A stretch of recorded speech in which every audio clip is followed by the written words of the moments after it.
All right. So as you're aware, Recording in progress. so today's session is basically about current affairs for your prelims, upcoming prelims. So I was really confused about where should I start and where should I end with current affairs, because it's in the sense, and what should be the scope of the discussion today, because each topic can also be discussed for one complete class. A topic can just be discussed for 3 or 5 minutes also, correct? You take any of the current affairs which has been happening in the last 1 year, let it be the farm protests, protests revolving around the farm laws, or IT rules which have been framed by the government, or the Ministry of Cooperation which has been recently created. So you can just have endless discussion on that, right? Without any limitation of time. But the purpose is for prelims, you don't have to get into the critical aspects of any of these legislations, laws, or policies, or rules. You don't have to go and do a critical analysis of any of these things. Okay, you don't have to go and find out what are its pros and cons. All these things are not necessary for prelims. Prelims, it's more about the span. It's about how well versed you are with different areas of a particular act, right? There are just so many ways how UPSC can ask its questions. And the critical analysis part, finding out if the law really addresses the problem or not, to what extent it addresses, to what extent it does not, all these are not required for our prelims purpose. Prelims, it's more about recollection from the provisions. If you're able to recollect it well, if you're able to get your answer right, that does the job well for prelims, correct? Whereas only for mains we have to get into the analysis part. So without analysis part, then what is there to teach you? Just put point number one, point number two, point number three, and just teach you all those points.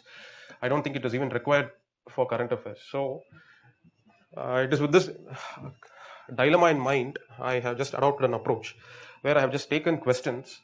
I have taken 30 different questions altogether. Okay, 30 questions, which most probably would touch all your current affairs that is required for this examination.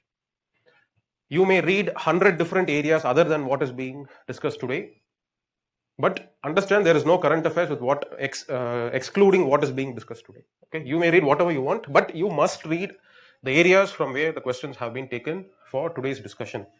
I'm not saying that the same question is going to repeat on the day of the prelims, but definitely there cannot be questions which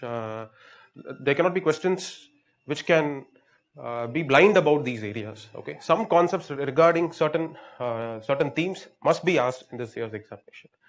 So I've just identified certain themes like that. So what we'll do is, first you just solve these questions. With that, we'll get into our discussion and we'll take our discussion forward. Okay, let's assume this is going to be the question in this year's prelims, right? So I just want to get your answer for this. So you can just type it D comma B, A comma A, whatever way you want. But I just want you to know, and let me tell you, both of these are current affairs actually. These, so just can someone just give me an answer for these two questions? With that, I'll tell you how to proceed further with today's session.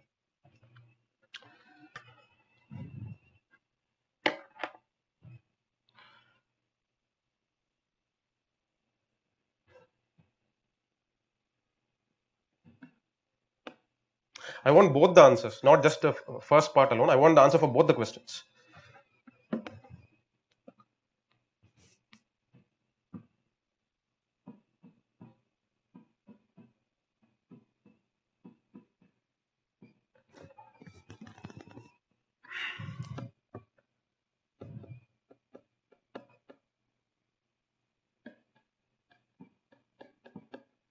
So we'll just proceed like a UPSC session itself.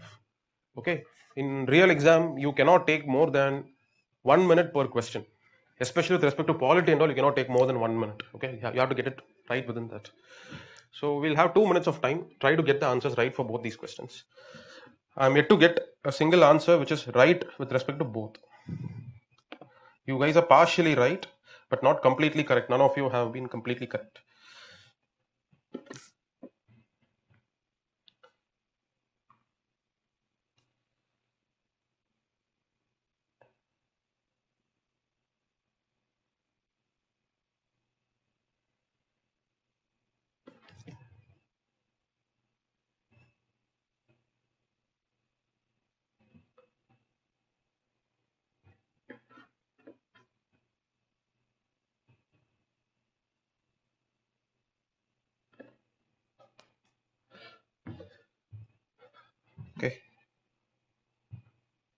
The right answer for both these questions is option B. B and B.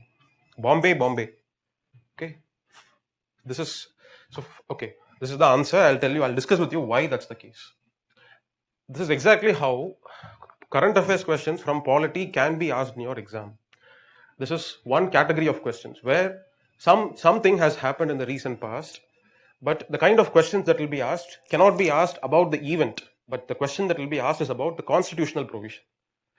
So this is one category of questions. So even though you may not know about the current event, what has happened, if you are very clear about the constitutional provision, you can get these categories of questions right. Your information, your knowledge of current affairs is immaterial when it comes to getting these things right.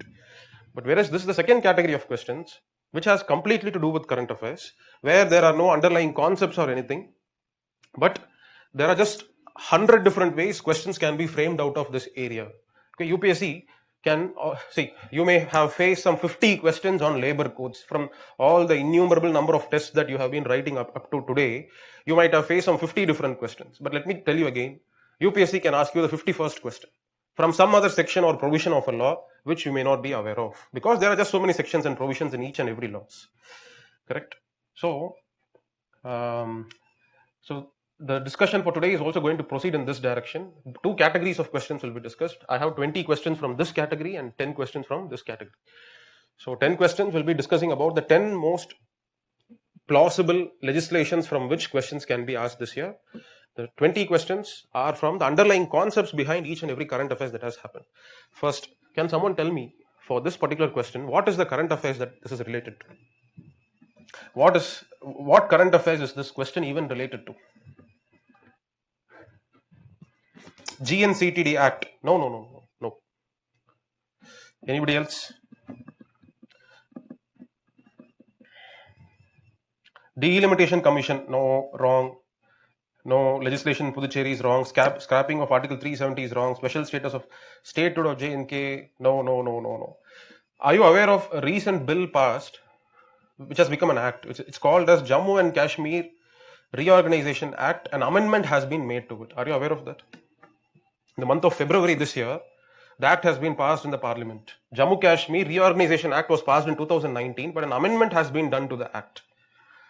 What is the amendment? The amendment has introduced two provisions. One is, it has made Article 239A applicable to Jammu Kashmir. Okay. The other provision is regarding IAS, All India Services, cadre restructuring. So that is immaterial for our exam purpose.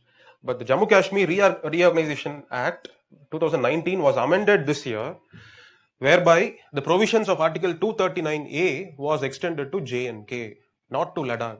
First, do you know what is the provision of Article 239A? What is Article 239A? I'm not asking you to remember each and every article in the Constitution, but at least those articles which are relevant to your current affairs, events of importance, at least those articles you must be thorough about, right? What is Article 239A? Article 239A is not about union territories. Article 239 is about union territories. 239 Amendment A is exclusively for the purpose of union territory of Pondicherry. 239A talks about a legislative body for Pondicherry, which can even have nominated members. Correct? Right? Yes, creation of legislature. That's the underlying idea. Creation of legislature for Union Territory of Pondicherry is the idea behind Article 239 Amendment A. Right? So that provision is now extended to J&K as well. So Jammu Kashmir will also have the same body, same constitutional principle as it has been established for Pondicherry. That is, there will be nominated members in the Union Territory of Pondicherry. Union Territory of Jammu Kashmir. And Jammu Kashmir will have a legislative body to take care of legislative purposes. But understand, Ladakh does not have that privilege. Only J&K. So today, the position of the Constitution is that Article 239A extends to Puducherry, Jammu Kashmir. Ladakh, no. Ladakh will not have any legislative body because its population is too small. Ladakh will be treated on the same lines as that of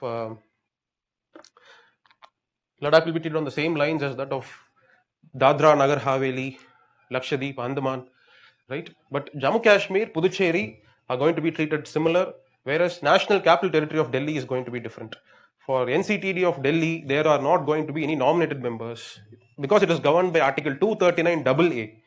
Article 239A applies only to Pondicherry and Puducherry and JNK alone. So let's be clear about it. This is because of the amendment that has been brought out in this year, February, where the provisions of 239A, which was earlier applicable only to Puducherry, is now applicable to this union territory of JNK as first.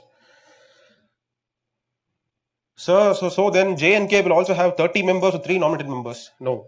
That 30 members or 3 nominated members is based on Union Territories Act of 1963, which was specifically legislated to provide for the composition, methodology of nomination and all that. We have a separate act. It's because of that Pondicherry has 30 member house. Okay. It doesn't mean that JNK also will have the same number of same strength in the legislature. That depends upon JNK Reorganization Act. Okay, so that is not the case. Just that the principle that there is going to be a legislative council, that is applicable now to Union Territory of JNK. That's all. Is it clear? So it's not actually necessary for you to be aware of JNK Reorganization Act. It's only if you're aware of the constitutional provision of Article 239A, you get this answer right. Okay, so this is one. Second question. I don't know why most of you had gone for an answer which includes gig and plantation workers. Why did you go for that? Just because you have heard of this word as a part of your labor code, does it mean that this should be a part of the answer? Right? So how many of you actually went for option B, Bombay? Or I'll tell you why you went wrong. You thought plantation will not be there. They are not industries. So plantation will not be there. So you excluded plantation. 3 is gone. This is gone. 1 and 2, 1, 2, 4. You also heard and read about gig and plantation workers. So let me go with 1, 2, 4. Correct? That's the way you would have chosen this answer most probably. Delhi too will come under Article 239A. No, it comes under 239AA. There is a separate provision in the constitution for Delhi. It's not Article 239A. It's AA which applies to Delhi. Confusion between C and D. Okay, let's be clear. See, what is this? This is one among the different labor codes which has been introduced by which has been passed by the parliament, right? So the parliament passed, it passed 4 laws. The 4 laws are cumulatively, they are going to replace the 29 earlier legislations which existed for the purpose of regulating industries, disputes, labor, conditions of work. For all those purposes, we had 29 different central government legislations. All of that is attempted to be replaced by 4 laws. Correct? So this is the name of one of the law. The other one is Industrial Relations Code, Code on Social Security, Code on Wages. You have such kind of different laws governing these issues. Correct? So it's very natural to exclude plantation workers, but understand plantation is one form of industry. In the sense, it's a form of a supply chain, assembly line. Correct? It's not a subsistence agriculture or anything. It's something done by large capitalists with excess amount of money. So they do this exercise. So there is a high possibility that the labor might be used as animals in plantations. Plantation is also a part of the code. So plantation workers also enjoy protection under this Occupational Safety, Health and Working Conditions Code 2020. UPSC will not go into the depth of the issue. It will not go and ask what are the protection available for plantation workers as per this code. 3 options will be given. It will not be asked like that. You should at least know what is the intent behind this code. Right? If you know the intent, most probably you get this current affairs questions right. So it's very easy. Laws, you don't have to go and read each and every provision, but you need to know the macro idea. What is the statement of objectives and reasons? Why is this law introduced? Target sections. Who does it aim to produce or who does it aim to restrict? That's another angle with which you should be seeing the laws. Third is, does it create any authority? If so, what is the composition of those authorities? That's also an idea you should keep in mind. And any exemptions. So we'll discuss it. We'll get to know as we discuss about the different legislations. All right. So the reason is because you heard of this word gig and plantation workers. Gig and platform workers. So you immediately went for an option which has option 4 also in it. Right. But understand, can someone tell me what is that out of these 4 different laws? What is that law which talks about gig and plantation workers? Or what do you know about the protection that is being given for the first time for gig and platform workers. I don't know why I'm misspelling platform to as plantation, but gig and platform workers, they are offered some kind of a protection after the passage of these 4 labor codes, correct? What is that protection? It is basically social security, right? ESI, insurance, accident cover, all those kind of benefits are now extended to gig and platform workers. That is all that is now achieved. For the first time, some amount of a protection has been extended to these freelance workers, gig and platform workers, right? So basically, the law among the 4 laws, what applies to gig and platform workers is a code on social security. That is what applies to gig and platform workers, not this particular law. This law is to regulate the conditions of work in a workplace. Okay, just because you have heard of this word, it doesn't mean that answer becomes right. Okay, you should just think once. You should know about why were these 4 codes introduced. So the purpose of this code is to replace laws like Factories Act, okay, Boilers Act, all those kind of laws talk about what kind of facilities must be extended to the labor force workers in an industrial setup. Access to latrines, access to childcare, okay, and 8 hours of work. All those conditions of work at the workplace was dealt in various central laws, which is all now subsumed under one law called as this particular law, Occupational Safety, Health and Working Conditions Code 2020. So what is the health and working conditions of a gig and a platform worker? So it is not at all addressed, okay. So gig and platform worker has to be excluded from this question. If you exclude this, you get this answer, right? So I'm just trying to say that there are just so many other permutation combinations of questions that can be asked from this particular area. And let me also tell you, in your real exam, if you're not able to get these kind of questions right, I'm perfectly okay with that, because it's not just going to be your problem alone. I don't think anybody has got this answer right. That is exactly how it's going to work in the real exam also. Most probably these questions, if you're getting it wrong, it's better to not know it and not attempt it rather than attempting it and getting it wrong. That's what I'm trying to point out here. But these category of questions, you must get them right. Okay, there is no other way for these questions. Almost 80 to 90% of these questions, you must be getting them right. Even if you get 30% or 40% of these questions right, I think you are doing a good job. Okay. Oh, you got the second one right. That's very nice. I'm sorry, I just did not know you. All right. So we'll just move on. So basically, we have all these kind of areas which are related to your current affairs, because you always find parliamentary disruptions happening. You always find Venkaiah Naidu crying and cribbing about why are opposition members not allowing the house to function. You always find some problem in parliamentary committees where the BJP member accuses Shashi Tharoor of not allowing the parliamentary committee to function properly, correct? So something always tends to happen with these areas. And similarly, with respect to federalism, center-state relations, there are always disputes with respect to GST compensation, disputes with respect to boundaries, lack of clarity on the boundary between 2 states, like how it happened in the 2 northeastern states, right? So such kind of federal disputes, that's also a part of our current affairs discussion. So we'll focus on that as well. And evergreen issue, anti-defection law. From my days of preparation till date, every year some kind of an issue keeps on happening with respect to anti-defection law. And a lot of changes tends to keep on happening with respect to this area. New castes will be added. The principles of identification of backward class or scheduled castes tends to be changed by the government, right? So as you know, the 125th Constitutional Amendment Bill, 127th Constitutional Amendment Bill. So we'll have a discussion on such areas as well. And yeah, all these areas. So we'll have a discussion. My expectation is that I have taken 20 questions from these areas. It would be nice if you can get more than 15 questions right. If you can get 15 questions plus correct among the 20 that I have chosen from these areas, I'm very sure you will get almost all polity questions in your real prelims examination right. Okay, the questions that I have chosen will be moderate and difficult standard of level of difficulty. They are not easy questions. If you find it easy, it means your preparation is really nice, really good. So let's look into those areas. In addition to that, we also have these select laws. Please understand, whatever laws and bills you may prepare from, There is no preparation without these 15 different areas.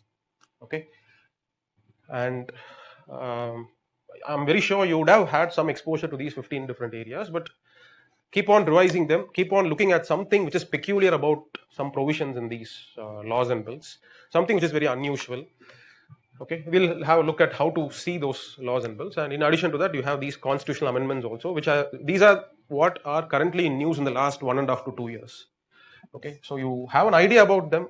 I'm sure beyond this, nobody else can handle the other kind of questions, the ones which ask about the intricate provisions of MGNR EGS. I'm sure nobody will be able to handle those kind of questions. Like for example, last year there was a question on MP lands. MP lands, 3-4 options were given. One of the option was 10% of the total schemes has to be inspected by a district collector. Who knows whether it's 10% or 15% or 20%. I'm sure nobody will be able to be getting those answers right, but these areas, many aspirants will get them right, or they will at least not get them wrong. Okay, your prime focus in these areas is not to go wrong in these areas. Okay, so let's this is how, and we have 10 questions from these areas. All right, so we'll go. So this is the next question that I have chosen. So this is also something related to current affairs. So let's see if you can get this question right. It's a simple question only, not very difficult. Give me the answer for this question.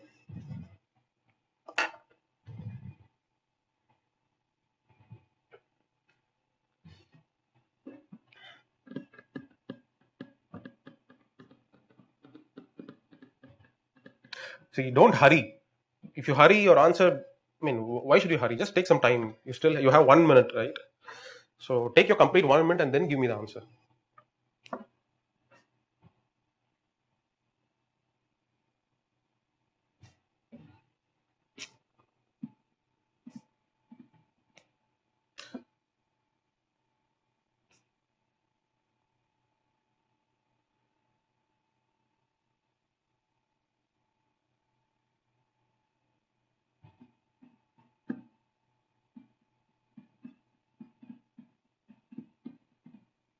Okay, A, C, C, C, B, C, B, C.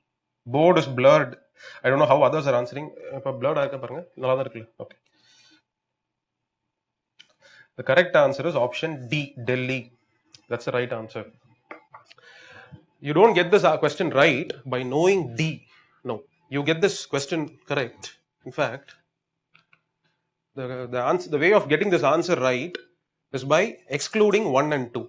You are left with only option 3. With that, you can know that D is the answer. It is not possible to go and memorize what is the quorum that is required for holding the meeting of each and every committee. Each and every committee will have a different quorum requirement. Okay, for DRSC, it is 1/3 of the total members of the committee. Board konjam blurred ah irukku konjam parunga.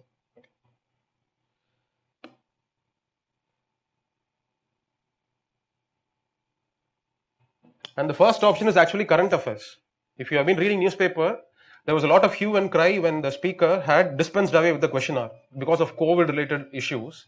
Speaker said that it is very unsafe to have prolonged session of Lok Sabha. So let's cut short the duration of Lok Sabha. So what he did, he just removed the question hour from the daily sitting. Okay, so a lot of protests happened. But it is completely the privilege of the presiding officer. If the presiding officer desires, he can do anything inside the house. He can make any interpretation of the rules of procedure. He can even suspend some parts of the rules of procedure from being in operation. It's not a constitutional mandate. It's after all rules of procedure made by Lok Sabha, which talks about the 11 o'clock to 12 o'clock as a question hour. It is up to the speaker. The speaker wants, he can just completely dispense away with it. Right? So if you have been reading newspapers, you definitely know that it is not mandatory to have question hour. It is perfectly okay to not have question hour. That's what has happened in the current affairs. So you know that first statement is wrong. Okay, eliminate 1. You are still up to 3 options. The gap between 2 sessions of DRSC cannot be more than a period of 6 months. Where is it mentioned? Its constitution says gap between 2 sessions of the parliament cannot be more than a period of 6 months. A DRSC need not even meet for 1 complete year if there is no work to be transacted, if there is no bills to be examined for that particular DRSC. Let's say DRSC on culture. Not a single bill has been taken up throughout the entire year. What is the purpose of the members coming and sitting in a meeting? So there is no requirement for a department related standing committee to meet within a period of 6 months. I'm surprised why would you get wrong for question number option 2. At least if you would have got wrong for option 1, it's perfect, it's okay, but option 2 you should not have got it wrong. Okay, so where is it mentioned? DRSCs assemble only when there is a requirement of work to be done in the committee. Otherwise, there is no purpose of DRSC. Are you serious? What is DRSC? Don't you know what is DRSC? Department Related Standing Committee. Okay. So, with that, eliminating 1 and 2 as the wrong answer, you will end up with 3. So, this answer is not got. So, you should not think that, okay, I should go and start memorizing each and every parliamentary committee. Useless activity, don't do that. So, now the current affairs, you can get this kind of a question right. Okay. So, we'll move on.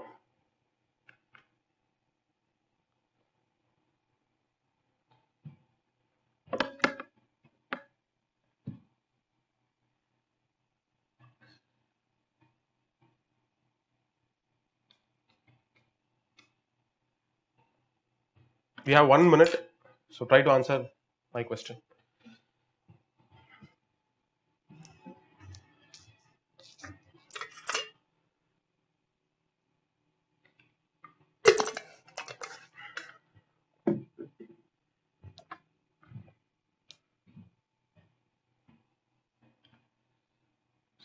Right.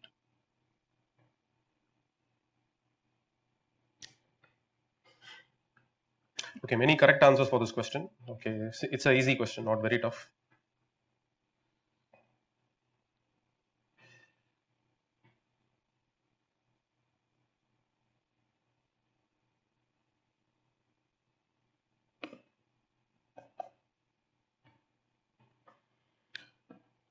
The correct answer is option A. Okay, option A is the right answer. 1 and 2 are the correct answers. Third is the wrong answer, wrong statement. 1 and 2 correct. First statement, it's a complete discretion of the speaker to not accept the resignation of MPs of Lok Sabha. Is this not in news? Don't you think that is what is current affairs? In Karnataka, what happened? How does BJP go and poach other members? It asks them, see, BJP asked Janata Dal secular party members, give your resignation, resign from the house. Okay, resign from your party. So it wants to reduce the size of the members in the house. Correct? So, but what will the speaker do? The speaker will not accept the resignation. Okay, speaker, so this is an issue which often comes in the news. And it is the complete discretion of the speaker. Just because a member is giving his resignation, it doesn't mean that the speaker will accept and perfectly allow him to resign from the party. No, that will be construed as an act of defection, and speaker will proceed against him, and speaker will expel him from the membership of the house. That is why the speakers will refuse to accept the resignation of those members. Okay, so yes, it is the complete discretion. I think it is even there in the constitution itself. The speaker need not. It's up to the speaker to examine if the resignation has to be accepted or not. It's a constitutional provision. First statement is completely, perfectly right. Members disqualified under ADL cannot participate in any proceedings of the House until they are re-elected to the House. That is, if a particular member is disqualified of his membership from the House, so he loses his membership. Somebody who loses the membership of the House, do you think such a person, for example, okay, or let me rephrase it in a different way. Do you think a member, without being a MLA or a MP, is it possible for such a person to take part in the proceedings of the House? Is it possible or not? No. No. A member who is not a member of the House, can he take part in the proceedings of the House? Yes. If he is a minister, he can. That is the only condition. Right? If he is a minister without being a member, he can still take part in the proceedings of the House, but he just doesn't have the power to vote when any bill is taken up. Correct? But understand, a member who is disqualified under ADL, can he even become a minister? Is it possible? He cannot become. Right? So, members who are disqualified under ADL cannot participate in any proceedings of the House until they are re-elected to the House. This is a correct statement. So, option 1, option 2 is right. Option 3 is not correct. Nominated members of the Legislative Assembly of UT of Puducherry cannot be disqualified on the grounds of anti-defection law. Nominated members, they also have the right to vote in no confidence motion. They have the right to vote in passage of any other bills as well. If they have the right to vote, they are bound by, uh, they are uh, they are also liable to be disqualified under anti-defection law. So third statement is actually not correct. Okay, a nominated member to Pondicherry Assembly after 6 months, after 8 months, he goes and joins BJP. Right? If that is the case, he is now liable to be thrown out of the house. Anti-defection law also applies to nominated members also. I'm sure you know about it. Yes? It applies to three categories: members of political party, members of independent party, not allowed to join any party. Nominated members, they have the option of joining a political party within 6 months. If not, after that, they cannot join in any other political party. So if a nominated member of Puducherry joins Congress or BJP after 6 months, he can be removed from his membership of the House. Anti-defection law will be applicable. So third statement is wrong. Exclude 3. 1 and 2 are the correct answers. Attorney General can also participate in proceedings. Yes, that is right. Attorney General can also participate in proceedings. But when you read Article 75, okay, there will be five sections of Article 75. In that, it is very clear. A person who was disqualified, even anti-defection law also, a person who was disqualified, he cannot enter the house. He cannot cast his vote. He cannot become a minister. He cannot take part in any of the proceedings until he is re-elected to the house. It's very clear. The law is clear about it. So that is why 1 and 2 are right. 3 is wrong. Okay, you're right. Attorney General can also participate. Okay. Next question. Identify the correct statements among the following in the context of committees of Rajya Sabha. This was an article which I had taken from the current affairs. This was an examination of the functioning of the committee system in Rajya Sabha. Okay, so let me see. This is quite a difficult question, but you can use logic to get this answer right. Okay, even though it's slightly difficult on the difficult side, you can still employ logic and get this answer right. Yes, a member who is disqualified cannot become a minister. That's what Constitution says. Unless he faces election, he gets re-elected once again to the house. Only after that he can become a minister.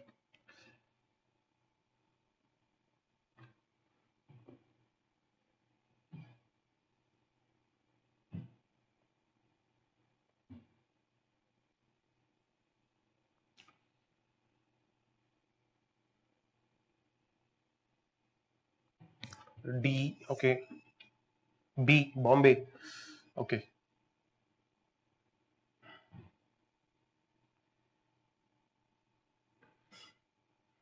Okay. The correct answer, it's a slightly difficult question. You need to be aware of the rules of procedure, which is not possible to remember.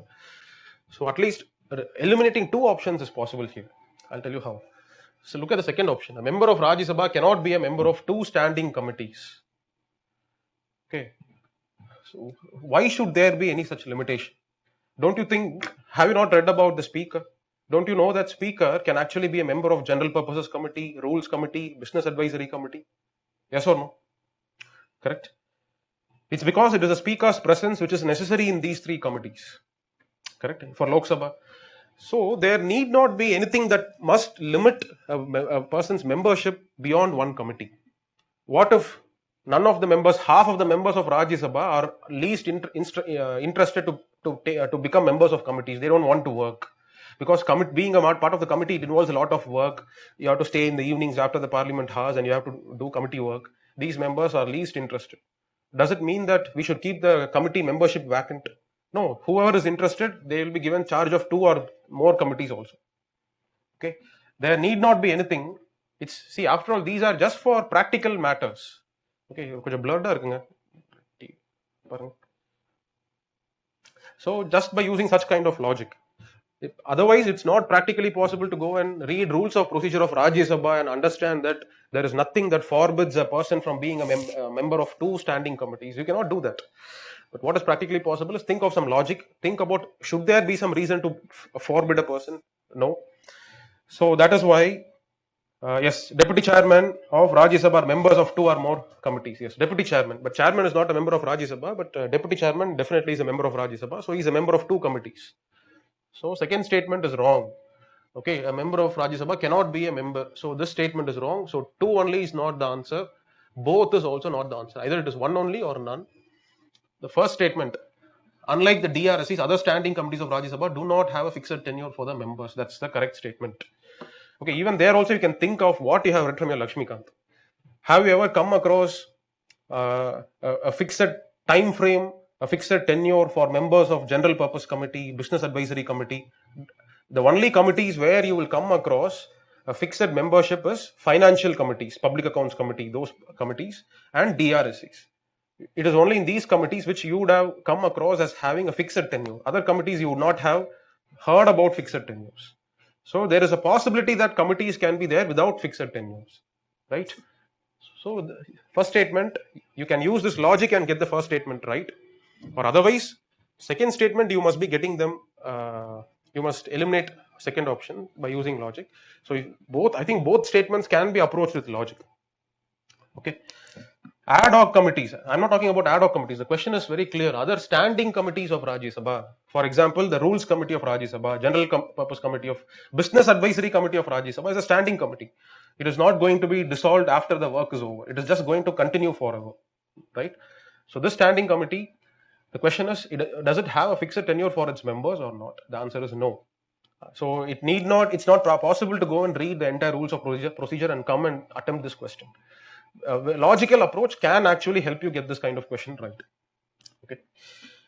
So the what you should be doing in the exam is either you leave this question or use logic and get this right. But if you use logic, were you able to get this right by using a logic? Some of you had answered the correct answer, one only as the right answer. So did you use these kind of logic? Because I don't believe that you were actually aware of the exact rules of procedure. That is not going to happen.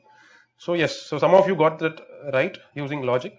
So logic is also one way of how you get answers right. Not everything can be handled only by residual memory that you actually have, right? Anyway, moving on to the next question.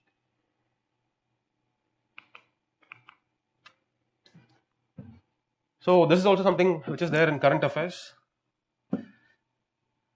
Supreme Court has issued guidelines for reviving a dormant provision of the Constitution. Article 224A, for a long time it has been very dormant. It has never been used. But recently Supreme Court has given directions, it has given guidelines on how to make use of Article 224A. Right? So it is based on that a question has been asked. So give me an answer for this if you can. Take 1 minute, think well. What is the meaning of deemed to be judge of High Court? What is the meaning of that? If you're able to think about that, you can get the answer right.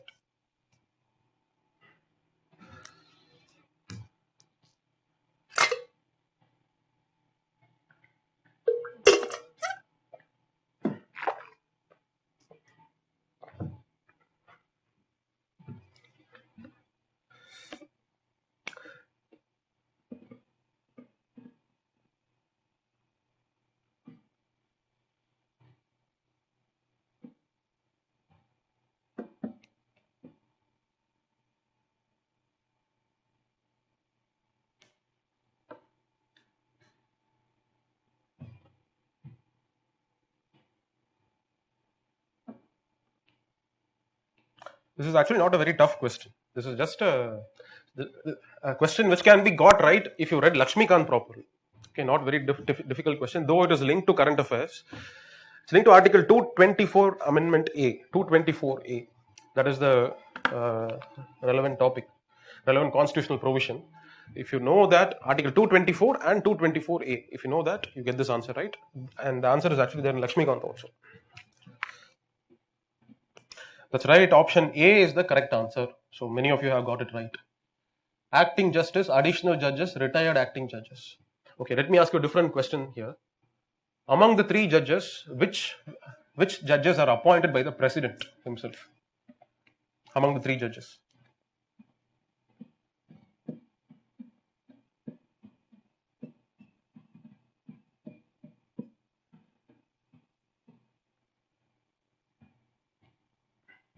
Again A. Right, that's the correct answer. Again, A is the answer. Basically, uh, these two judges are dealt in Article 224. This concept is dealt in Article 224 Amendment A. That is the difference. Okay.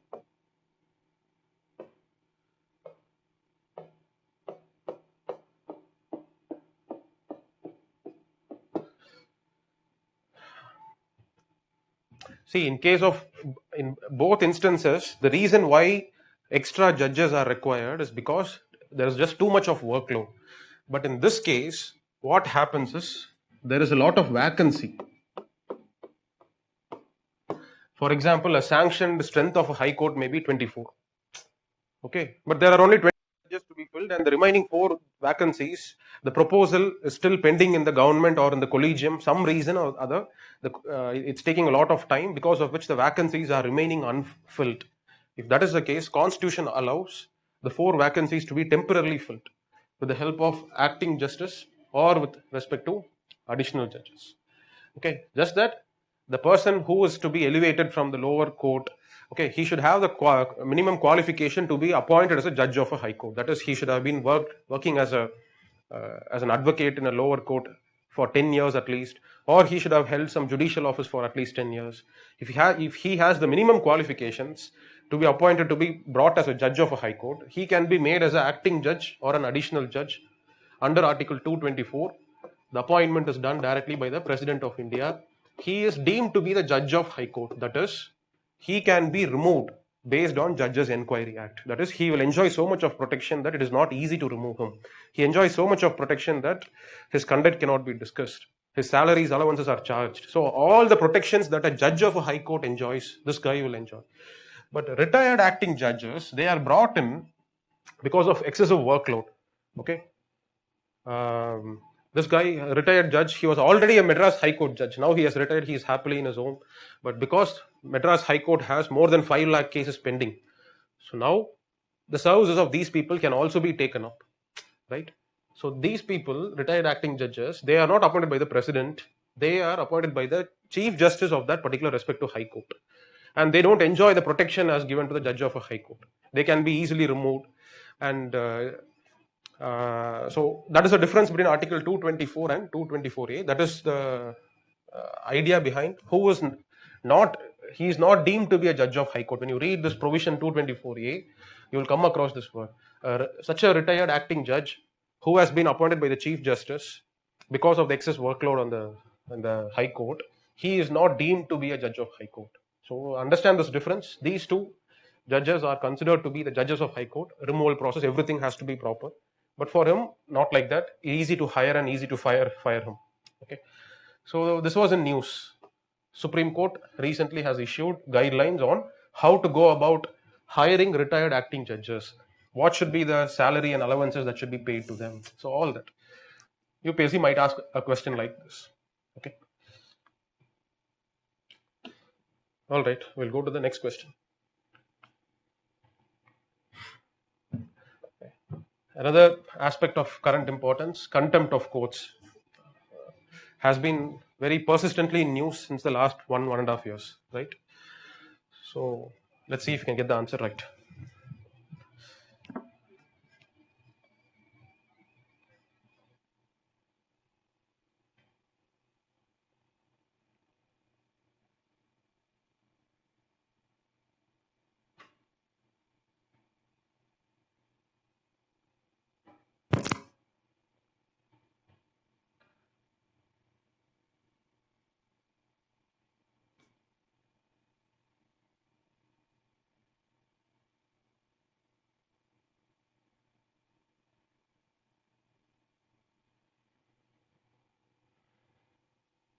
Okay, one of you have got it right. Okay, many have got it right. People who take some time and answer, they're getting it right. The ones who are immediately jumping to give an answer, you are going wrong. So please think. Okay, wait for some time. Wait for some time. You have 1 minute per question. So exercise some thought and then give me the answer. Why are you hurrying?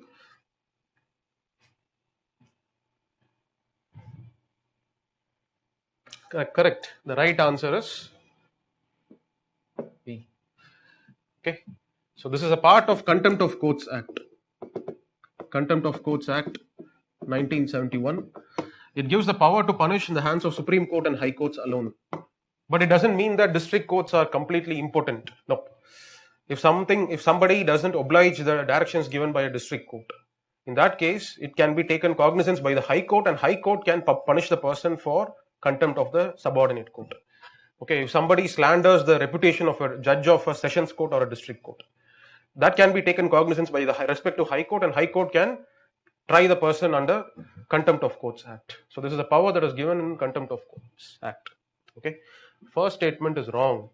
The power of High Courts to punish for its contempt is also a constitutional provision. I think Article 215. I'm not very sure about the constitutional provision. Both Supreme Court and High Courts, both of them are vested with the power to regulate its own procedure and to punish for its contempt. This is a provision of the Constitution. So it is not a statutory power. I can say that it is not exclusively a statutory power. It is also a constitutional power. Maybe, I don't know whether my question framing was wrong or anything. I just want you to know that power of High Courts to punish is also a constitutional power, just like how Supreme Court has the power to punish for its contempt. Okay.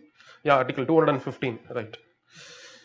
So that is the answer for this particular question. Okay, we'll move ahead. So this is in news, right? And a lot of further questions can be explored from this particular topic. So this is one such dimension. This is a part of Contempt of Courts Act. Similarly, you should be also knowing about when is the consent of Attorney General of India required when it comes to contempt petitions.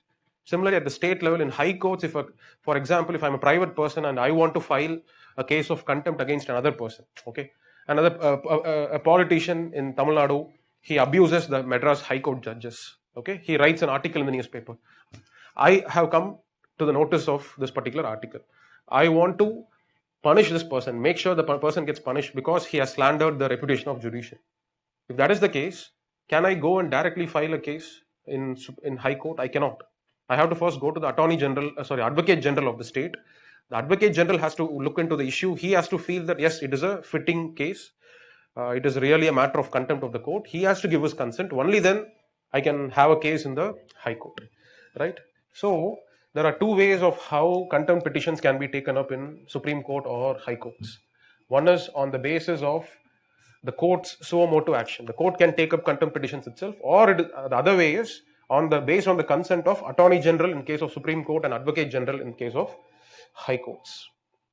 So there are different dimensions of how questions can be asked from this particular topic.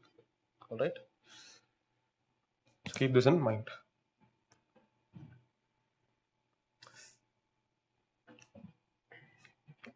Okay, moving on to the next question.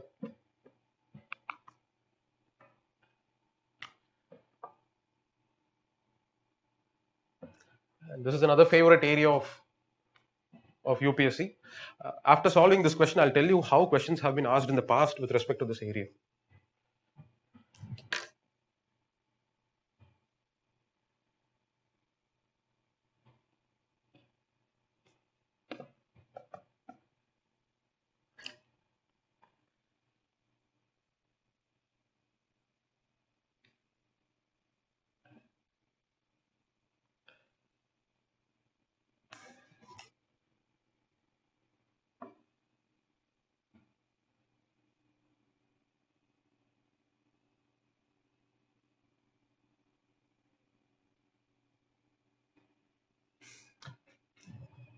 So a few of you have got both the answers right. That's wonderful.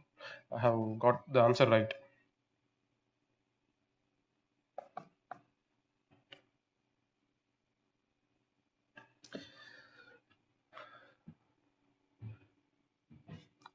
I know why you guys have decided that this option is wrong. Because why did you decide that option 2 is not the correct option? Because this provision does not exist today. Because you know today that even High Courts can look into the constitutional validity of central laws, right?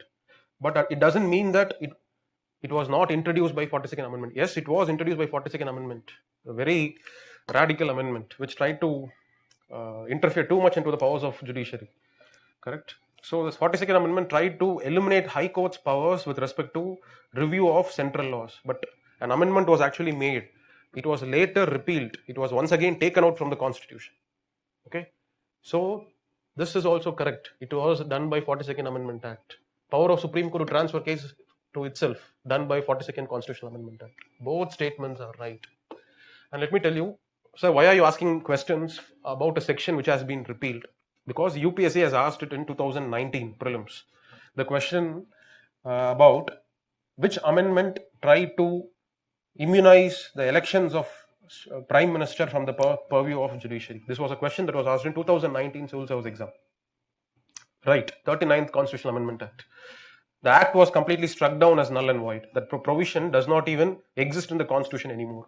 But UPSC asks question from that. It is very UPSC knows that students will not read about all these things. They will only know about Supreme Court, election, removal of judge, all those things. So let's go into areas which people usually tend to avoid. Correct? But this is also part of your own constitution. Nothing outside it. So this is the idea here.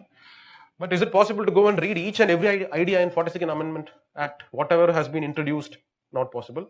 But when you read different chapters, when you read different parts of the Constitution, you will come get an awareness of what all changes have been inflicted by the 42nd Amendment Act.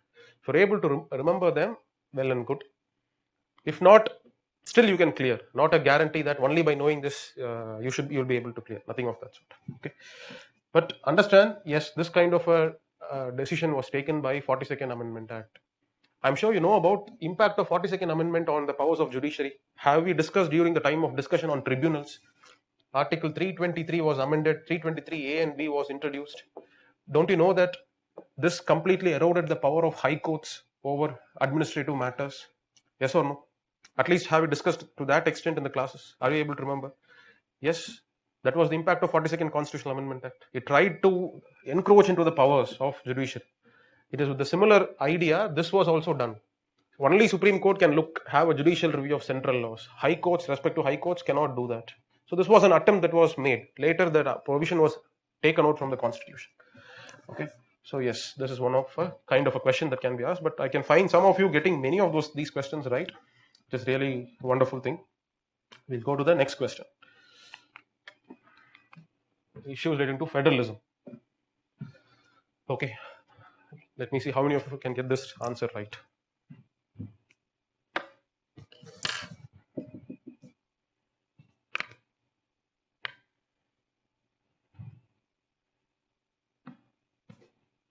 Some of you have even disappeared for some lack of confidence or motivation, whatever it is. But you cannot escape from the reality.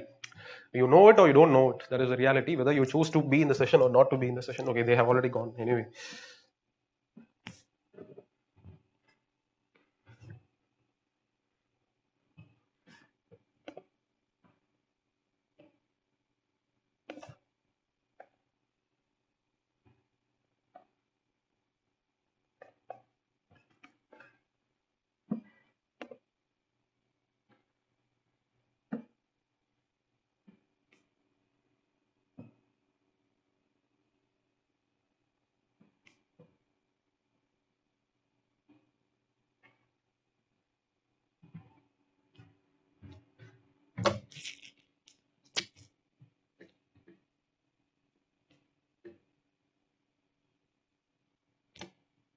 Arun, இது எப்படி minimize பண்றோம்?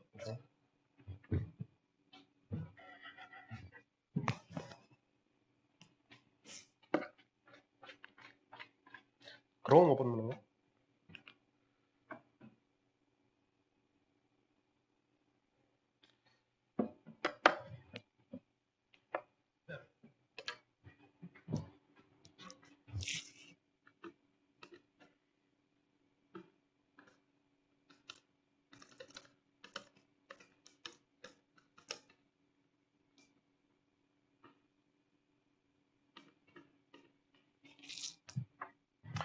See, normal years, do you need to go to this level of depth of Finance Commission's reports? Not necessary. Normal years. But this is a year where the Finance Commission's effect starts getting into effect up to 2026. Let's say a simple question is asked. Okay. Who decides the eligibility of members of Finance Commission? What would be your answer? Okay, this is a option, one of the options given in the question. Dash decides the eligibility of members of finance, decides the who are eligible to be appointed as members of Finance Commission. What would be your answer? Who has the authority? It is not president, it is parliament by law. Okay. Finance Commission Act 1950 has been made for that purpose. It is the law which regulates who are the members, what qualifications they have to possess. This is something which everybody will know. Reading from Lakshmikant, if you're serious about this exam, if you have been practicing tests, you will definitely know that. There is no purpose in once again talking about the same thing as a part of the question, but you should go beyond that. The next level of going beyond what is there in your Lakshmikant. Lakshmikant talks about eligibility, what is the tenure of Finance Commission, who appoints Finance Commission, but I don't think UPSC will ask question as simple and easy as dash appoints Finance Commission every year. President, Prime Minister, Lok Sabha Speaker. There cannot be a question that can be framed like that. So most probably UPSC's question on Finance Commission will at an easy level, it can touch upon these aspects about the different criteria that is being used. That can be one way of how UPSC can frame a question. Right? The next level of going and making a question slightly tricky is with respect to, well, these are indicators, but talking about other grants. What is revenue deficit grant? What is special grants? Okay, there is something called as special grants. Then there is something called as performance-based grants.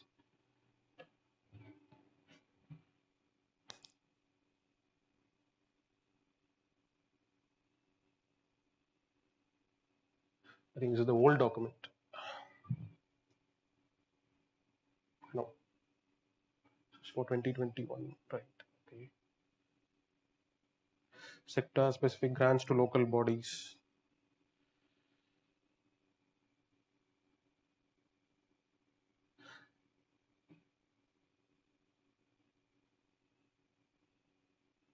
Okay, fine. I'm not able to spot it, but it is a part of these recommendations. Okay, you should just know. You should just know. You should just be aware that there are different categories of grants as recommended. Okay, so special grants. What is the purpose of that? For example, Karnataka was based on the new recommendations. Karnataka's revenue is going to fall down. So to bridge that gap, okay, so Finance Commission gives the recommendation that for those states which are going to lose because of the new formula, new recommendations, bridge the gap, bridge the fall in revenues. Similarly, you have a grant which is called as performance-based grants. If certain states take certain measures for making their administration better, for doing certain sectors very well, you should incentivize them. So this is one way of how Finance Commission really brings out a lot of reforms in the state level administration. The states now they're placed at a condition that only if they fulfill certain criteria they will get some additional money, right? So that is what is called as performance-based grants. Okay. In this case, except for rural housing, all other sectors are a part of the performance-based grants. Okay, so it is actually there as a summary of. I just took this question from some summary of PRs, a summary of 15 Finance Commission's recommendations. You don't have to go and read the entire report of 15 Finance Commissions to get an idea about it. It's a slightly on the difficult side of the question, but you can expect any of these kind of questions also. Not always that UPSC will only ask you questions from Lakshmikant all the time, right? So get ready, at least to this extent. Go through the PRS summary, the different indicators, criteria that is being used, what is the weightage given to each criteria, what are the different grants that has been recommended by 15th Finance Commission. To that extent, you should go and have some idea about it. Okay, so the correct answer for this is rural housing is not a part of the conditionality, whereas the states are expected to bring in reforms in these all other areas. If they bring in, yes, the extra grant which is tied with these kind of conditions will be made available to the states. So just a factual aspect, you can just know about that, and it's not easy to get this right also. But not you cannot think that this kind of a question can never be asked in UPSC. It can be. If it is asked, don't attempt the question. Just leave it. Okay. Okay. This is also another simple question. So based on J&K reorganization.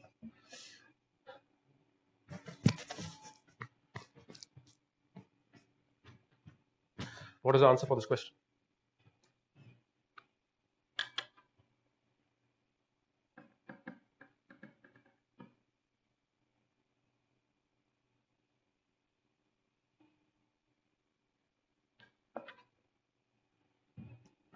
Very fast. So many answers. Okay.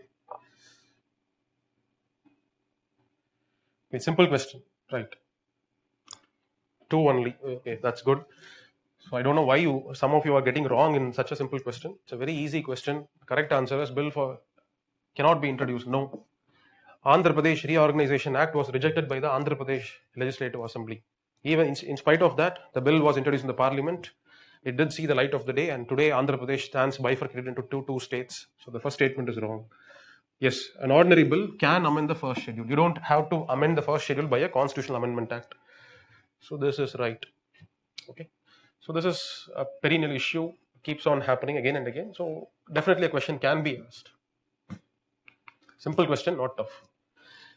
This is also something related to current affairs, but this is see the current affairs is all your news about ways and means advances, RBI's extended window for borrowing. All those things are current affairs related to borrowing by the states. As you know, because of the COVID disruptions, GST payments from the center to the states have got delayed. GST center had said that we don't have the money to pay you timely, so better you borrow from the RBI yourself.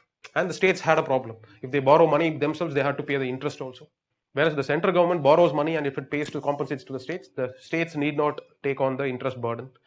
So many things were happening in the current affairs. But I'm very sure UPSC will not ask what is ways and means advances. Four options. And even if such a question is asked, it's so simple that everybody will be getting right. There is no competitive edge you get by solving that kind of a question right. But this is the underlying constitutional principle behind borrowing by states. Okay, so tell me what is the correct answer for this question.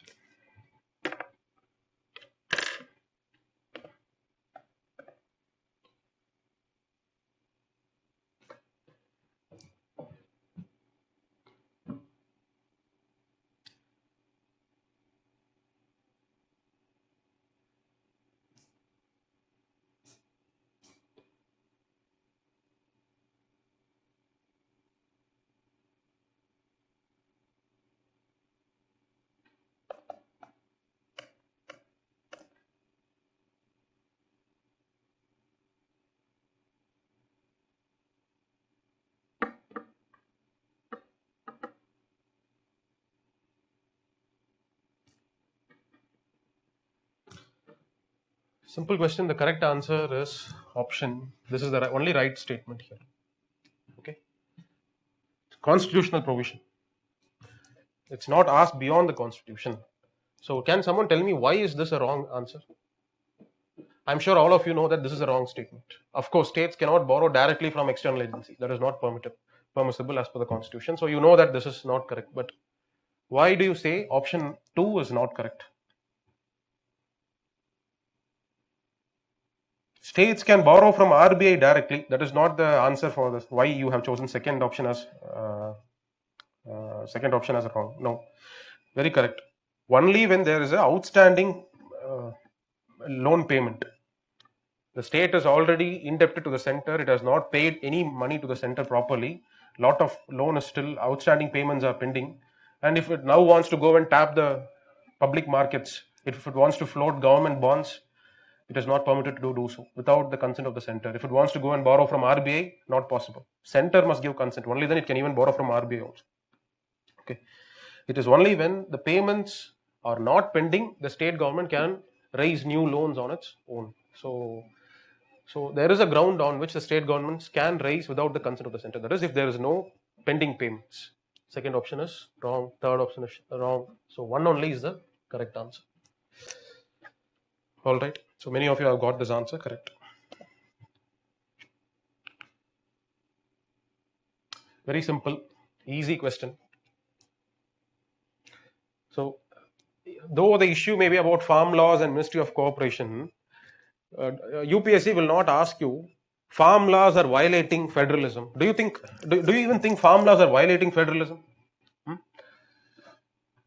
There can be questions asked about the provisions of farm laws. We also have a question that I have framed when it comes to laws and farm laws. We have one other question, but the underlying concept here is with respect to competence of parliament, competence of state legislature on different subject matters to pass laws. That is the underlying concept. What is the answer here?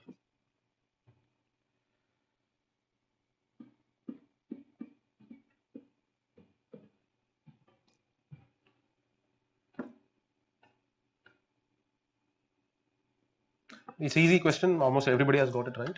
The correct answer is all the above. Yes. What if there's a slight change here?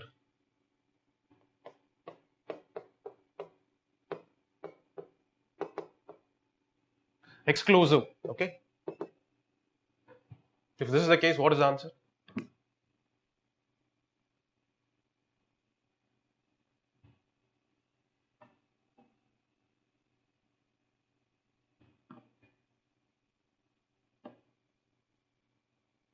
Very good.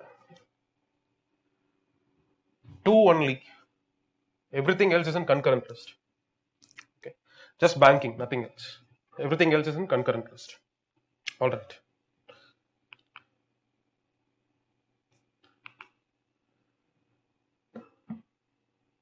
Okay. What is the right answer? This is actually in current affairs. We have so many changes that have happened about the protection for SC/STs in the recent days.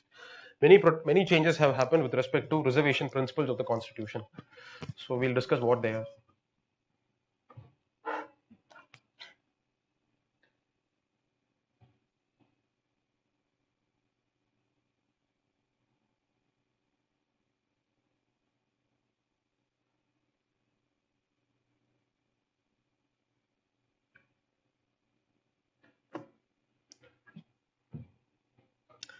A very possible question, which fits the pattern of UPSC. UPSC likes to play with the candidates by asking them to match the correct constitutional amendments, right?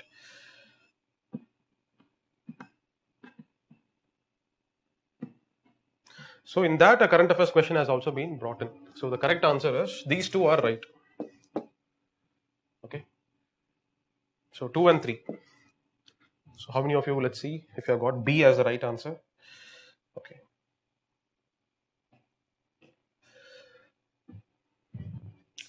So I'm sure you know about this 126 Constitutional Amendment Bill. This should have been, I think, 104th Constitutional Amendment Act. This is not 126th. This is Bill or 104th Constitutional Amendment Act. So this had extended the reservation of another 10 more years in Lok Sabha state legislatures for SCs and STs.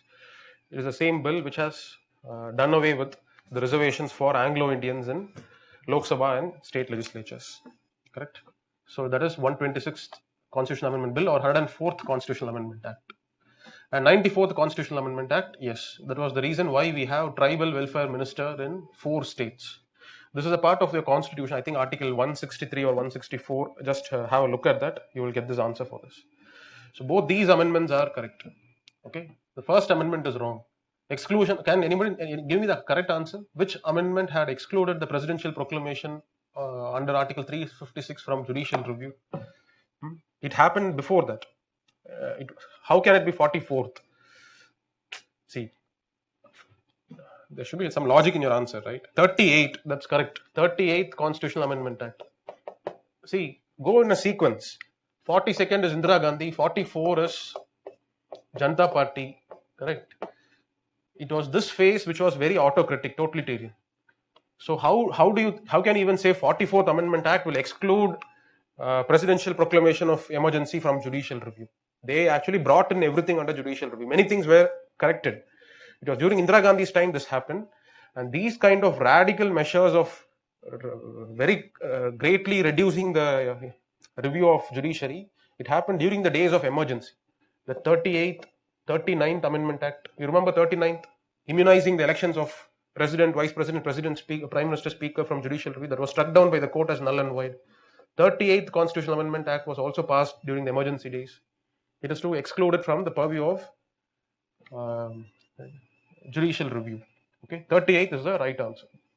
So if you are able to remember the time frame, if you are able to understand the flow of history, you will be able to get some. You will be able to use that logic and get some answers also. Correct. 2 and 3 is the right answer here. Okay, so see, are you aware of this? This is a current affairs, a recent amendment. This might look like as if it is a geography question or it can be a general knowledge question, but this is actually related to polity. Okay, let me see how many of you can get this answer right. This is not by you cannot get this answer correct by memorizing every tribe in India. That is not the way to get this right. Okay, so right, many have got it right. Correct answer: which of the following is not present in Arunachal Pradesh? This tribe alone is not there, whereas these tribes are all present in Arunachal Pradesh. Why did I ask this question? It is because the Parliament had recently passed the Constitution Scheduled Tribes Order Amendment Bill. Okay, it has been passed so as to amend the list of scheduled tribes.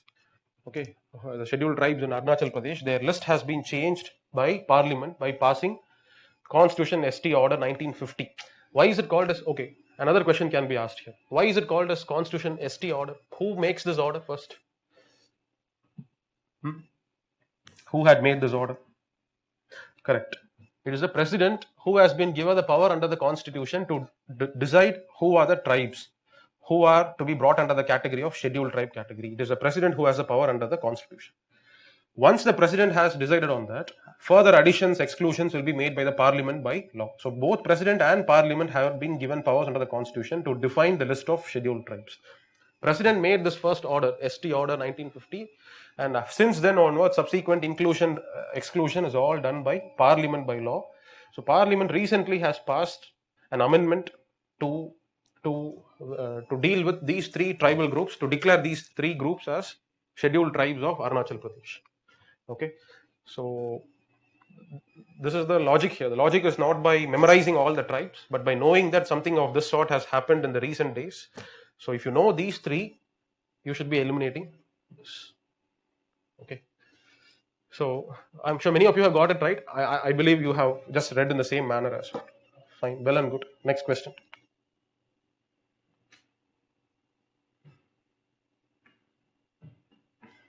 This is current affairs. A potential question that can be asked linked to the current affairs.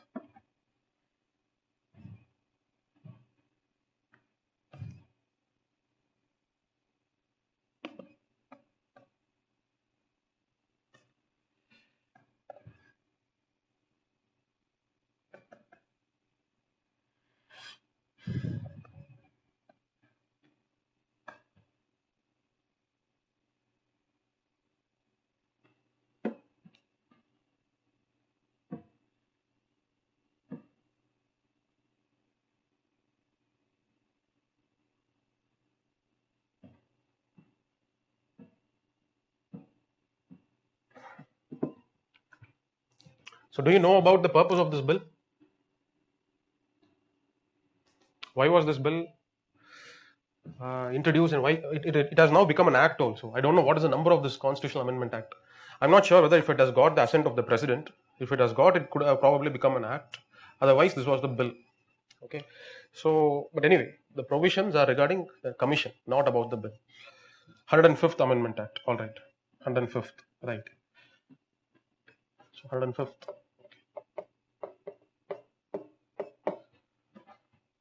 To restore the state power to include OBC in the list. Right. Basically, after the Maratha reservation case, because of the ruling of the Supreme Court, the state governments have lost their power to declare their own list of OBCs. It is to nullify the impact of Supreme Court ruling. Parliament made an amendment, okay, to the Constitution. It introduced certain clauses in Article 342A, in 339B. Some new clauses provisions were all introduced, because of which now the states have once again got their power explicitly given in the Constitution to arrive at their own list of OBCs without consulting the National Commission of Backward Classes. Okay. So first statement is actually correct. First statement is based on the impact of the 105th Constitutional Amendment Act. So commission must be consulted by the states while preparing. That is wrong. The commission need not be consulted. That is the intention of this Constitutional Amendment Act. So first statement is wrong. So this is wrong because the tenure is for a period of 3 years. This is also wrong because not as the judge of a high court.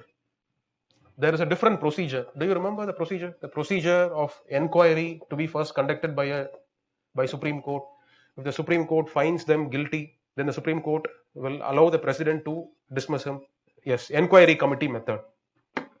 One is by passing a removal motion in the parliament, like judge of a high court, Supreme Court, CAG, they're all removed by passing a removal motion.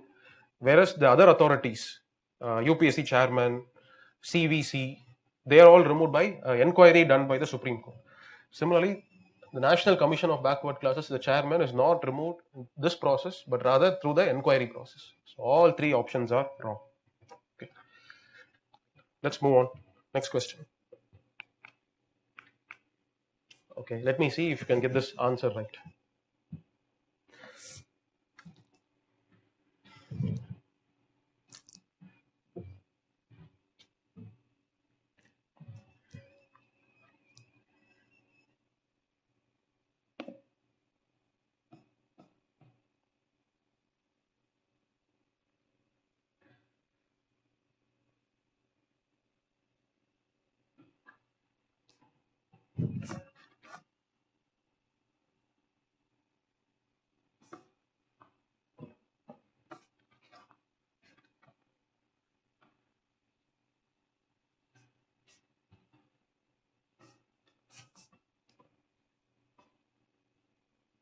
Option might be A or D. Okay. So this is something which I have already given a hint. So now the answer becomes easier. So you know that this is wrong. What about the first statement?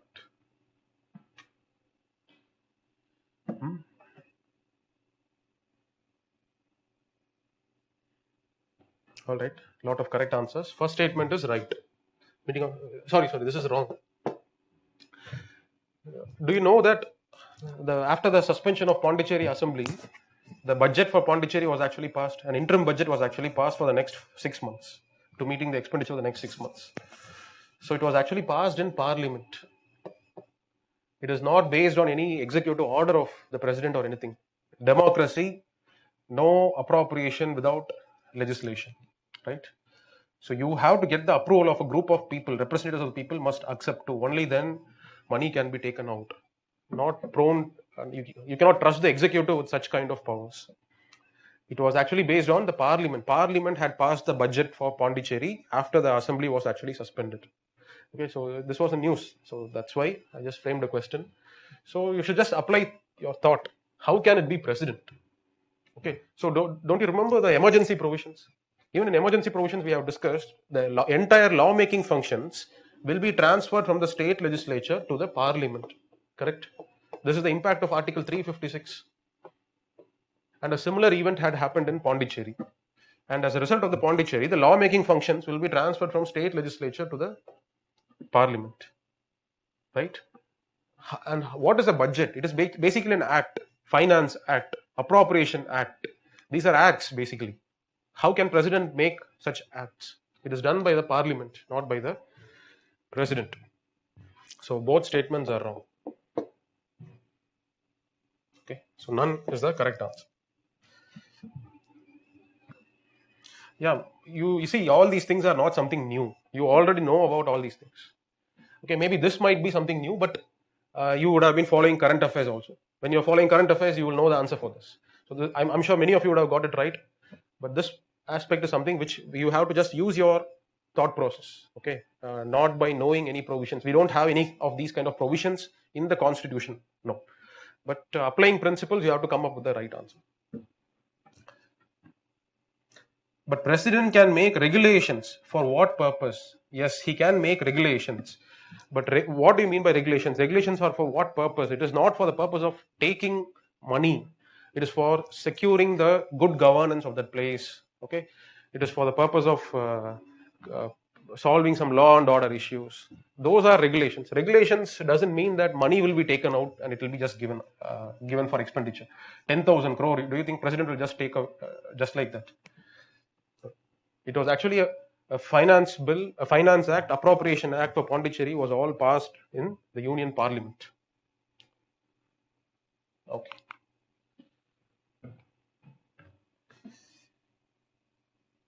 If it is in the case of Andaman, see, for Andaman and all, there is nothing called as a budget for Andaman. That is the budget allocation for Home Ministry. Home Ministry has a department called as Department of Union Territories. That union department will get some money as a part of budgetary allocation for Home Ministry. That money will be taken and it will be spent for all different programs in all other union territories. You don't pass Andaman Appropriation Act, nothing of that sort. Okay.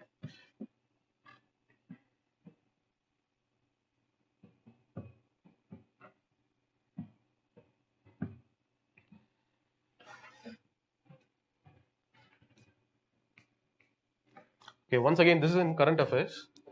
So, can someone just tell me some 2 points of what is the objective of this act? What has it done? GNCTD Amendment Act.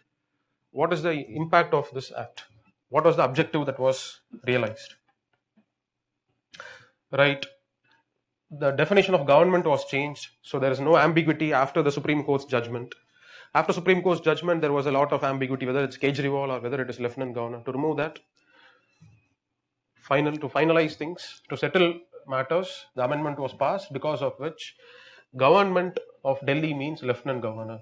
So his decision is final when it comes to administration matters. And what was the other purposes? The other reason why this Amendment Act was passed was because the Kejriwal government, they had started a inquiry. Okay, the Delhi Assembly, Legislative Assembly it has a lot of committees, So they formed an inquiry committee to look into the actions of Lieutenant Governor. Okay, so this Amendment Act was passed, and it is very clear: no inquiry will be conducted against the actions of Lieutenant Governor, to immunize the actions of Lieutenant Governor taken in the past. It is for another reason this Amendment Act was enacted. So when you look into the Act, you will come across these provisions.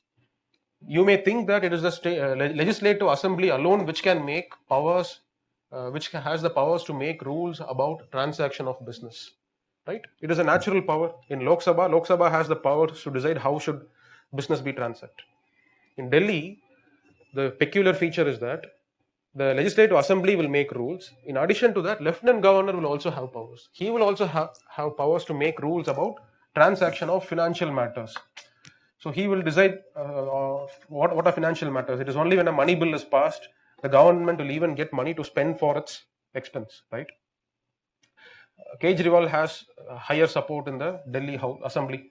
So what do you think is stopping Kejriwal from making a very complicated procedure so as to prolong a money bill? He can just make any kind of such kind of provision.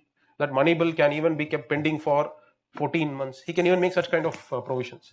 And that is going to impact the actions of the Delhi administration. Now the Delhi administration means Lieutenant Governor. So Lieutenant Governor doesn't want to be crippled by such kind of procedure if it is made by the Legislative Assembly. That is why these provisions are there in the Act. Lieutenant Governor can also make rules for transaction of business relating to financial matters. So it's LG, not any of these other authorities. Okay. And yes, another point is the rules of procedure of Delhi Assembly must be similar to the rules of procedure of Lok Sabha. That is also another reason of bringing in these amendments. So basically, they are trying to dummify the elected government in Delhi because of these amendments, right? Simple question, many have got it right. Okay, moving on.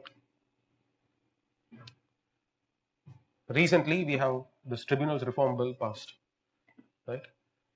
And this bill is passed despite, before the Tribunal Reform Bill was passed, it was actually introduced as an ordinance. Tribunal Reform Ordinance was first introduced. And that ordinance was, in fact, some provisions of the ordinance was struck down by the Supreme Court as unconstitutional. Despite that, the bill has been successfully passed in the Parliament. I think a week back it was actually passed. So based on that, I have some questions. Try to find out if you can answer it or not.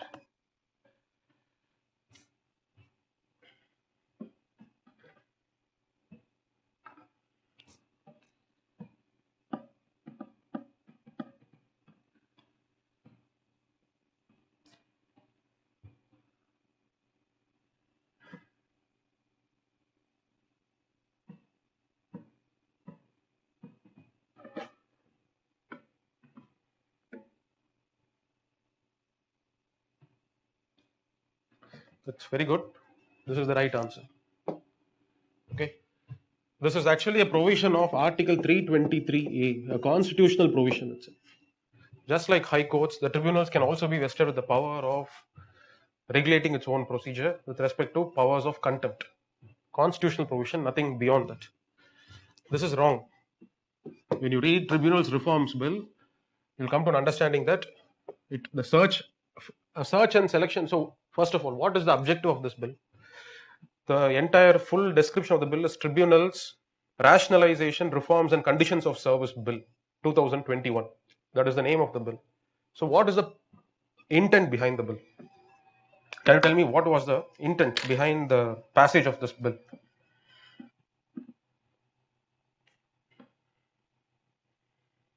Yeah, appointments. That is one area of problem when it comes to tribunals, right? Completely dominated by executives. Okay, many times judicial members are not even there in deciding who should be the members of tribunals, and these tribunals are parallel bodies to high courts. If you create tribunals, you should give them the necessary independence also to function. But with the present system of appointments going on where there is an executive domination, definitely the tribunals are not functioning in a very independent manner. And that is a very great worry for the judiciary, Supreme Court. So that is why judiciary has in many different cases in the past, it has expressed its displeasure about the present system of appointments. So to rectify that, what has happened now is this bill has brought in a search and selection committee. Okay, search cum selection committee. So in this search and selection committee, you have a multi-member composition. You will have judicial members as well as you have members of executive, serving officers of the rank of Secretary of Government of India. They are all members of the search cum selection committee. Okay. So this is one change that you find which addresses a problem which has been pointed out by the judiciary as affecting the tribunal structure in India. Right. So that's the question. Members of executive are not a part of the search. No. So you should not think that yes, only judicial members will be there. So maybe the statement is right. So going with two only. No. If you have only judicial members, it's the best setup that you can have. But the problem is many matters that the tribunals deal with today, they are not completely judicial alone. You need to have some kind of an administrative expertise also. So that is the reason why you cannot only have judicial members alone deciding who should be the members of these tribunals. The reality is that you must have executive members also. But from now onwards, none of the tribunals will be having only executives who will decide who will be the members of the tribunals. All tribunals from henceforth will have a search committee, selection committee that has a multi-member representation from both judiciary and executive, so as to prevent conflict of interest. Okay, so this is the idea. Okay, next question, another important aspect regarding the same bill. Let me see if you can get this answer right.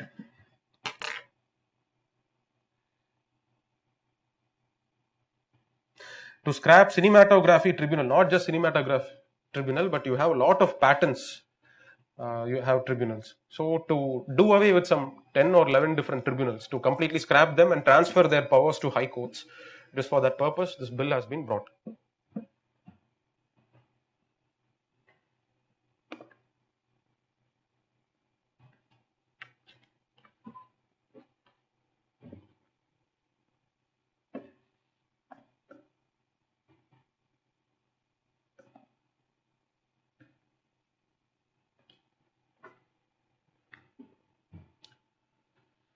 Okay, any answers?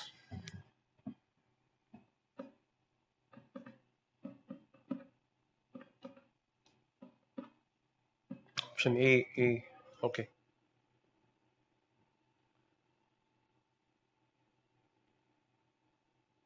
This is wrong. This is wrong. This is right. But there is a problem here. Can someone tell me, if you have been following current affairs properly, even though the government has brought in this provision, there is a problem here. What is this? Though this is the correct answer. The correct answer for this question is A. Because the bill says it is 70 years, not 65 years. This is also another issue. Okay, there is an issue with statement 2 as well. Restricts the reappointment of members. No, we don't have such kind of provision at all. There is no restriction on reappointment to tribunals. Very good. Palak Singhal, your answer is right. It is again Supreme Court statement. Supreme Court, when it dealt with the Tribunal Reforms Ordinance, even in that ordinance, this 4 years time frame was there. Supreme Court said it is unconstitutional. It is against the basic structure. It is affecting the independence of judiciary. Because if it is 4 years, what happens is frequently the scope of reappointment comes. Okay. 4 years once a reappointment process, that makes the members succumb to the influence of the government. They know that they are due for retirement. Okay, so ideally speaking, if you give a longer tenure, members can work independently. You make it short. Every 6 months once a reappointment has to happen. So they will be easily pliable to the wishes of the government. They know that the next reappointment is going to come, right? So Supreme Court, when it examined that ordinance, it said that 4 years is too short a time. At least it should be 5 years. Okay, tenure of 5 years. Don't keep it, just don't limit it to only 4 years. Despite that, so see, the same ordinance was struck down. Now the government is replacing the bill, and the bill is now passed with the same 4 years. So high probability that the bill will also be once again questioned in judiciary. It will be challenged in the judiciary. Supreme Court will be left with no other option than to use the same formula which it had applied. Right? It will once again strike down the bill as null and void. Possibilities are there. So this is one area that you can focus upon. So, but the bill's provision is that, yes, it says that a tenure of a member of a tribunal cannot be more than 4 years, which is not appreciated by the judiciary. So the correct answer is option A. Other two provisions are wrong provisions. All right. So you know about it. Ministry of Cooperation has been created by bringing in changes to allocation of business rules made by the president. Changes have been made, and we have a new Ministry of Cooperation which deals with multi-state cooperative societies. Correct. So so this question I have just framed with respect to this particular news in mind. So tell me, what is the right answer here?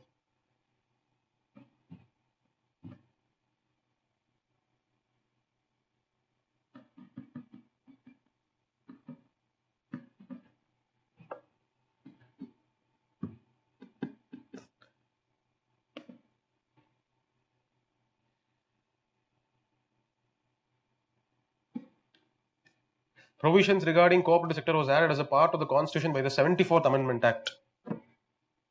Okay. Is this correct? No.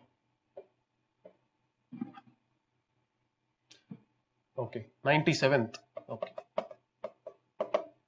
Parliament can make laws over matters regarding management of cooperative societies. Is it correct?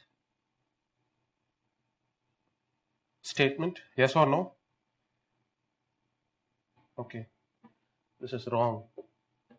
Parliament's scope extends only to making laws over multi-state cooperative societies. So what are these multi-state cooperative societies? Multi-state cooperative societies are registered under an act called as Multi-State Cooperative Societies Act 2002.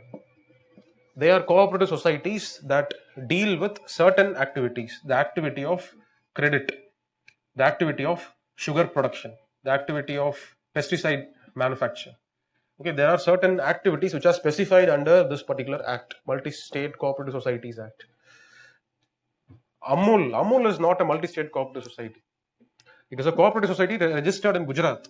Okay, you have to go through the schedule that is given in Multi-State Cooperative Societies Act. Amul might have its operation across India.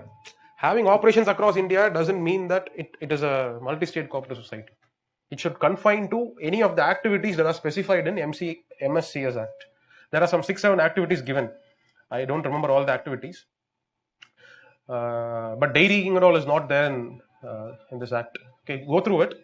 You also have the entire list of all multi-state cooperative societies. Just type it, okay, MSCS Act schedule. You will get the entire list. So you have certain sectors which have been identified for that purpose. So Parliament can make laws over matters regarding management of cooperative societies is a wrong statement. Only on multi-state cooperative societies. Okay. The next statement: state legislatures cannot make laws for the management of multi-state cooperative societies. Is it right? Is this statement correct? Yes. So state legislatures cannot, they don't have any jurisdiction over multi-state cooperative societies. It is only the Parliament which can make laws. So third statement alone is right. The remaining two are incorrect.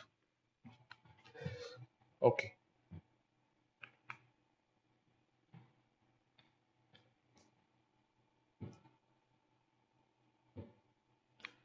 So this is a question which I have asked with respect to 125th Constitutional Amendment Bill, which is pending in the parliament. Do you know what is the purpose of 125th Constitutional Amendment Bill?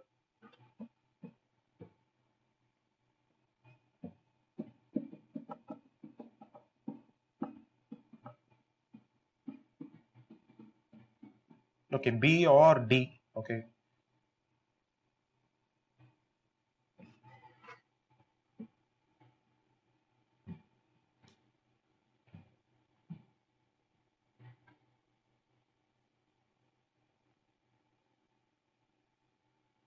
C. Okay.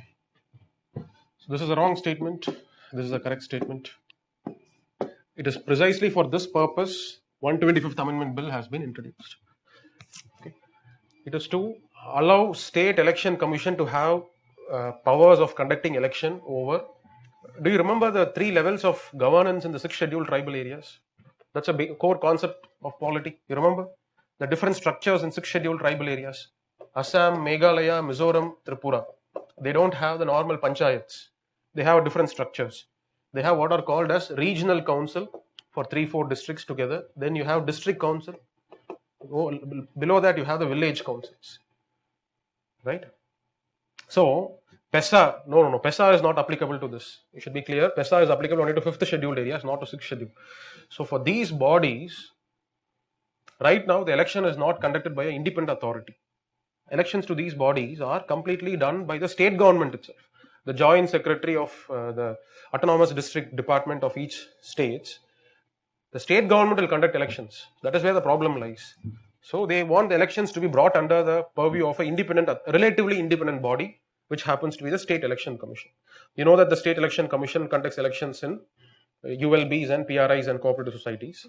So the purpose of 125th Amendment Bill is basically to introduce more, to bring in more transparency in the way elections are conducted, to bring in an assured source of funds. The bill is for the same purpose. State Finance Commission, based on its recommendations, the governor of the state will transfer money in the hands of these bodies. Okay, so can you find some similarity? The similarity with the panchayat provisions, similarity with the ULB provisions. What constitutional provisions are there for these? Now the parliamentarians are attempting to do the same by introducing this bill, 125th Amendment Bill, so as to extend similar provisions to these bodies. Right? So that is the objective of 125th Constitutional Amendment Bill. Maybe you can go through it. There are only some 4 or 5 constitutional amendment bills that has been in current affairs, that's been in the recent past.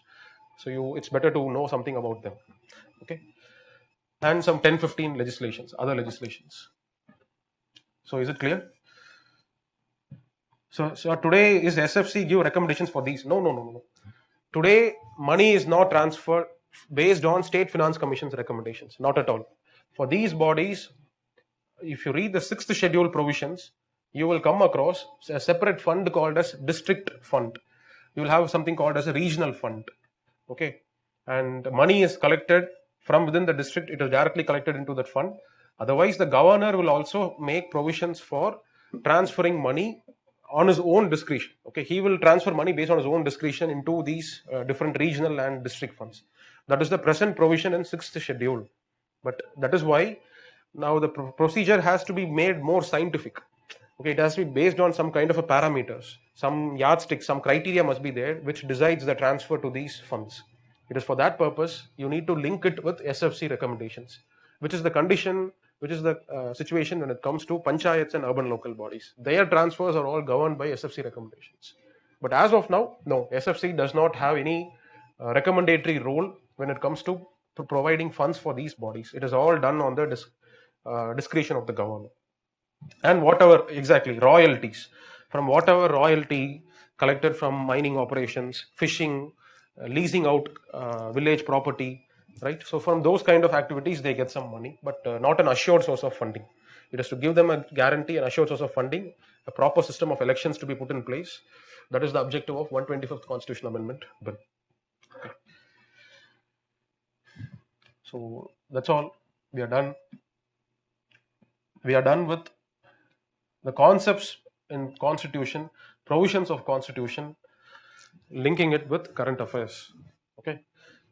So May I know your performance? Were you able to cross 10 questions out of 20, right?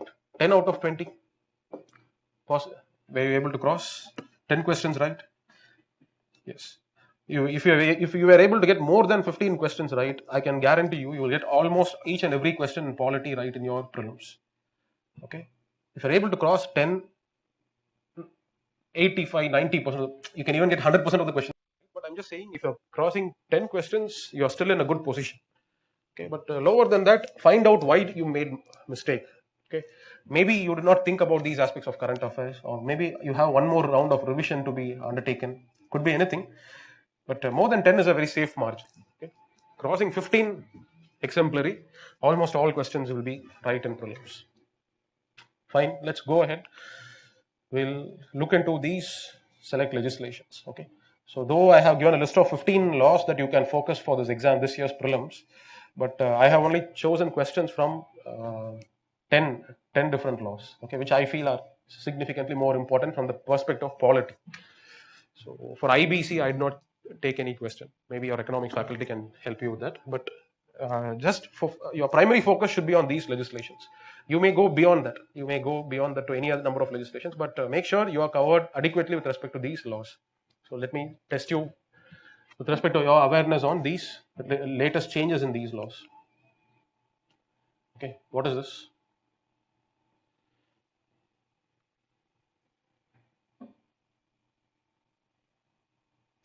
Before that, let me point out, okay, let me ask you a question. How do you think questions can be asked about this area? IT rules 2021. What do you think can be the question that can logically be asked? IT rules currently in use. But how do you think a question can be asked? Do you think whether IT rules is in line with the constitutional principles or not? Can you have such a kind of a question in prelims? Those are questions for mains. Exactly. For prelims, it's not about the analytical aspects, whether it falls short of the constitution or not, whether it gives effect to certain constitutional provisions or not. That's not the way. The question is about the provisions. Both in 2019 and 2020, you'll be surprised, questions have been asked from IT Act. You may not even realize it's from IT Act. You may think it's from Science and Tech, but it's actually a question of IT Act. For example, in 2019, they had a question: what is public key? Okay, public key or private key? Something was asked about digital signature certificate. 2020, there was a question that was asked about cyber insurance. Okay, cyber insurance, something of that sort. It was asked. I don't remember the questions exactly. Both of that, they are provisions of IT Act. Okay, and IT Act always tends to remain in news for right or wrong reasons. I'm not asking you to go and memorize each and every aspect of IT Act, but by using some common sense, you can still. This is actually I have taken this question from IT Act. What is the purpose of IT Act? IT Act tries to legitimize digital transactions. It is for that purpose. It is to prevent illegal activities from taking place on the internet domain. It is for that purpose to regulate by providing what are the different offenses. We have an act called as IT Act, which was brought in place in the year 2000, right? It has different provisions. The provisions which deal with storage of information, the provisions which deals with authentication of transactions. So many things are there in IT Act. Who cares about all the different provisions? And this is also one such random provision of IT Act. It creates an authority called a cyber appellate tribunal. But don't worry, without even knowing what is the exact provision in IT Act, you can still get this question right. Just use your logic, you can still get it right.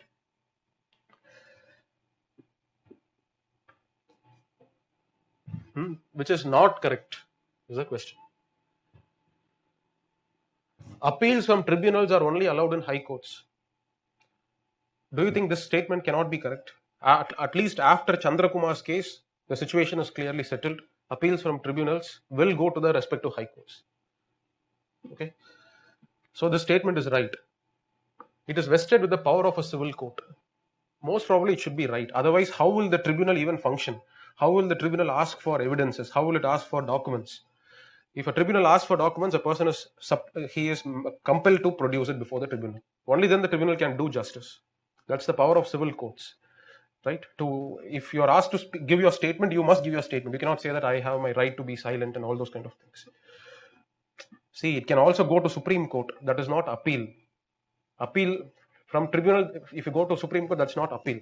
Chandrakumar's case, it has clearly laid out appeals go to the respective high court benches. From the decision of high court, you can go on an appeal to Supreme Court. Okay, that's not appeal. It is set up under IT Act 2000. This is a correct statement. So don't you know that the greatest advantage of tribunals is that they have greater flexibility compared to the normal mainstream judicial institution. Normal institutions, they are bound by strict procedures.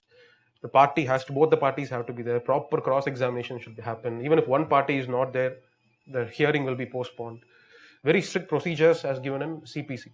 That is the greatest benefit of the tribunal system, that they are not bound by the code of civil procedure. Right? By using the logic also you can get the statement right. But let me tell you, there are just umpteen number of provisions in IT Act which can be a potential question for your exam.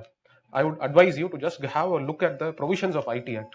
What are the different provisions? What does it try to remedify? Okay, and a lot of areas questions can be framed. Okay, okay, I'll ask you a question. Do you think IT Act prevents? Do you think IT Act applies to digital news websites, digital news platforms? Information Technology Act 2000 applies to digital news platforms. Is it right or is it wrong?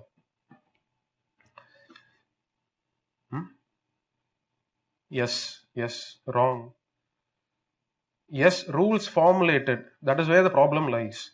IT Act does not talk about digital news platforms. IT Act only mentions intermediaries as those people who are providing internet service. Airtel, Jio, they are the only intermediaries. ISPs, internet service providers, they are the only intermediaries who are recognized under the IT Act. But the rules go beyond that. It talks about social media intermediaries. So do you know that the IT rules have been challenged? Are you aware of that?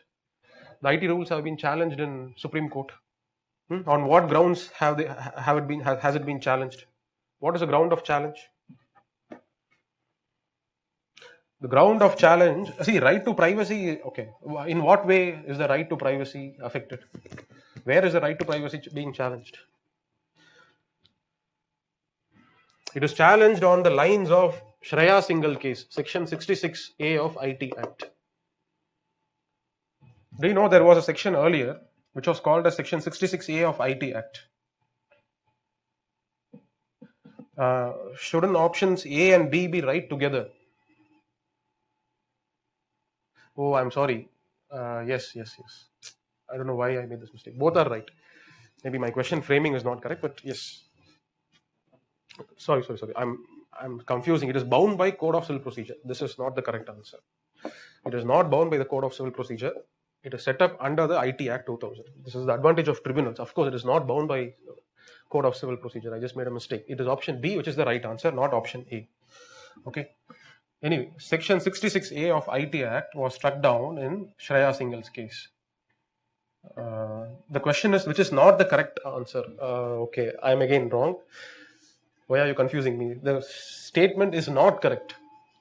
If it is not correct, the correct answer is option A. Okay, whatever it is, I hope you have got the idea behind it, right? So let's not do further and further corrections. Let's go to the discussion, section 66A. Do you know on what grounds it was actually nullified? It was struck down by the Supreme Court in Shreya Singhal's case. What was the ground on which section 66A was struck down? The severability. See, doctrine of severability is a doctrine which is used in many occasions. The entire bill, the entire law might be in good shape. Only certain provisions might be falling against the constitution. So only that part will be removed off. That is doctrine of severability. But I'm not asking you that. I'm not asking which doctrine was used. Exactly. One of you had got it right. Where is it? The answer is very vague terms are being used. Correct. There are terms such as vague definitions. Like if the government feels something is grossly inappropriate, okay, which is against interest of harmony, interest of order, such kinds of vague definitions were there in section 66A of IT Act, which the court had struck down, saying that vagueness will lead to excessive action by the executive. It will lead to excessive what do I say? It can lead to executive infringement of fundamental rights of the citizens unnecessarily. So it was struck down. Now the same kind of vague terms are used in IT rules also. Okay, standards, content which does not conform to standards of decency. This is the word term that is used in the IT rules. Okay, if there is any objectionable content which does not conform to standards of decency, what are these? You can go and file a complaint to the government, and the government can order Amazon Prime or Netflix to take down such kind of content. So same kind of vagueness is once again there in IT rules. And IT rules are also exceeding beyond the scope of IT Act. IT Act limits its application only to internet service providers as the intermediary. How can the rules which are framed under the parent act, how can it go beyond that and classify a new category of intermediaries called as social media intermediaries? So these are all the different grounds of challenge in the court. But I don't think questions will be asked about do you think IT rules will be struck down by the judiciary or not? Such kind of questions cannot be asked in prelims. Right? Even in mains, they will not ask such kind of questions. They'll ask in a very indirect manner only. So for when it comes to prelims, you have it's more about your recollection of the different provisions of IT rules, if possible, IT Act also. So that is why I don't really have too much of faith in people getting the questions from laws exactly right on the real exam. So even if you don't get it right, it's okay. But the first 20 questions are something so that you must be focused upon. Okay. All right. Next question.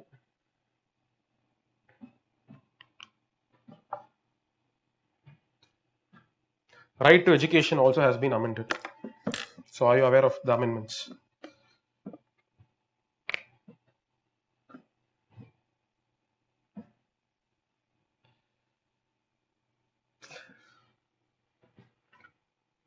Yeah, there are so many other provisions also in IT rules. The provisions about making the digital news channels, YouTube content creators, they have to display an apology scroll. Okay, if they publish something wrong, they have to come up with an apology scroll. All these things are excesses. It is not covered under the IT Act. Okay, so that is also another ground of challenge, right? See, there is no limit to discussing on IT rules. We can go about, but that's not the purpose of today's discussion. So let's stop it there, and we'll go to the next area.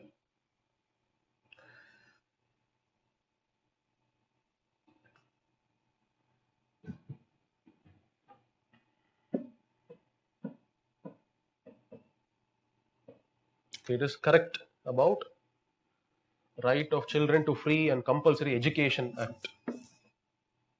What is the correct statement?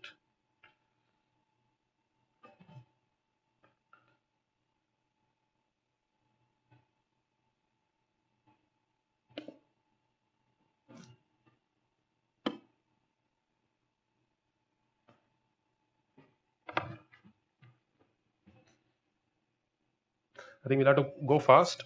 So we were supposed to be having the session up to 4:30 only. So we have the session till 5 o'clock, no?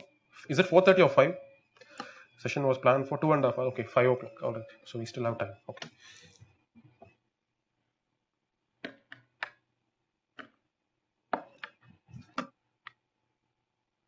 Sanjay?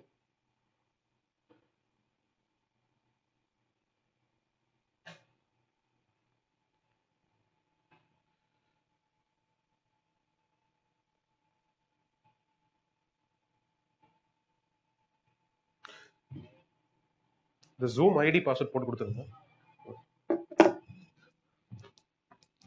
Okay. The correct answer is it prevents conducting examinations until the child reaches the 8th standard. Why do you say this is wrong? So many of you have got the correct answer. The correct answer is this. So Zoom ID password. Okay. What is the mistake in the first statement? This is because of the recent amendments to RT. All these are wrong because of the recent amendments. Sir, A is wrong as it affects quality. No. That is not the reason. It prevents conducting examinations until the child reaches the 8th standard.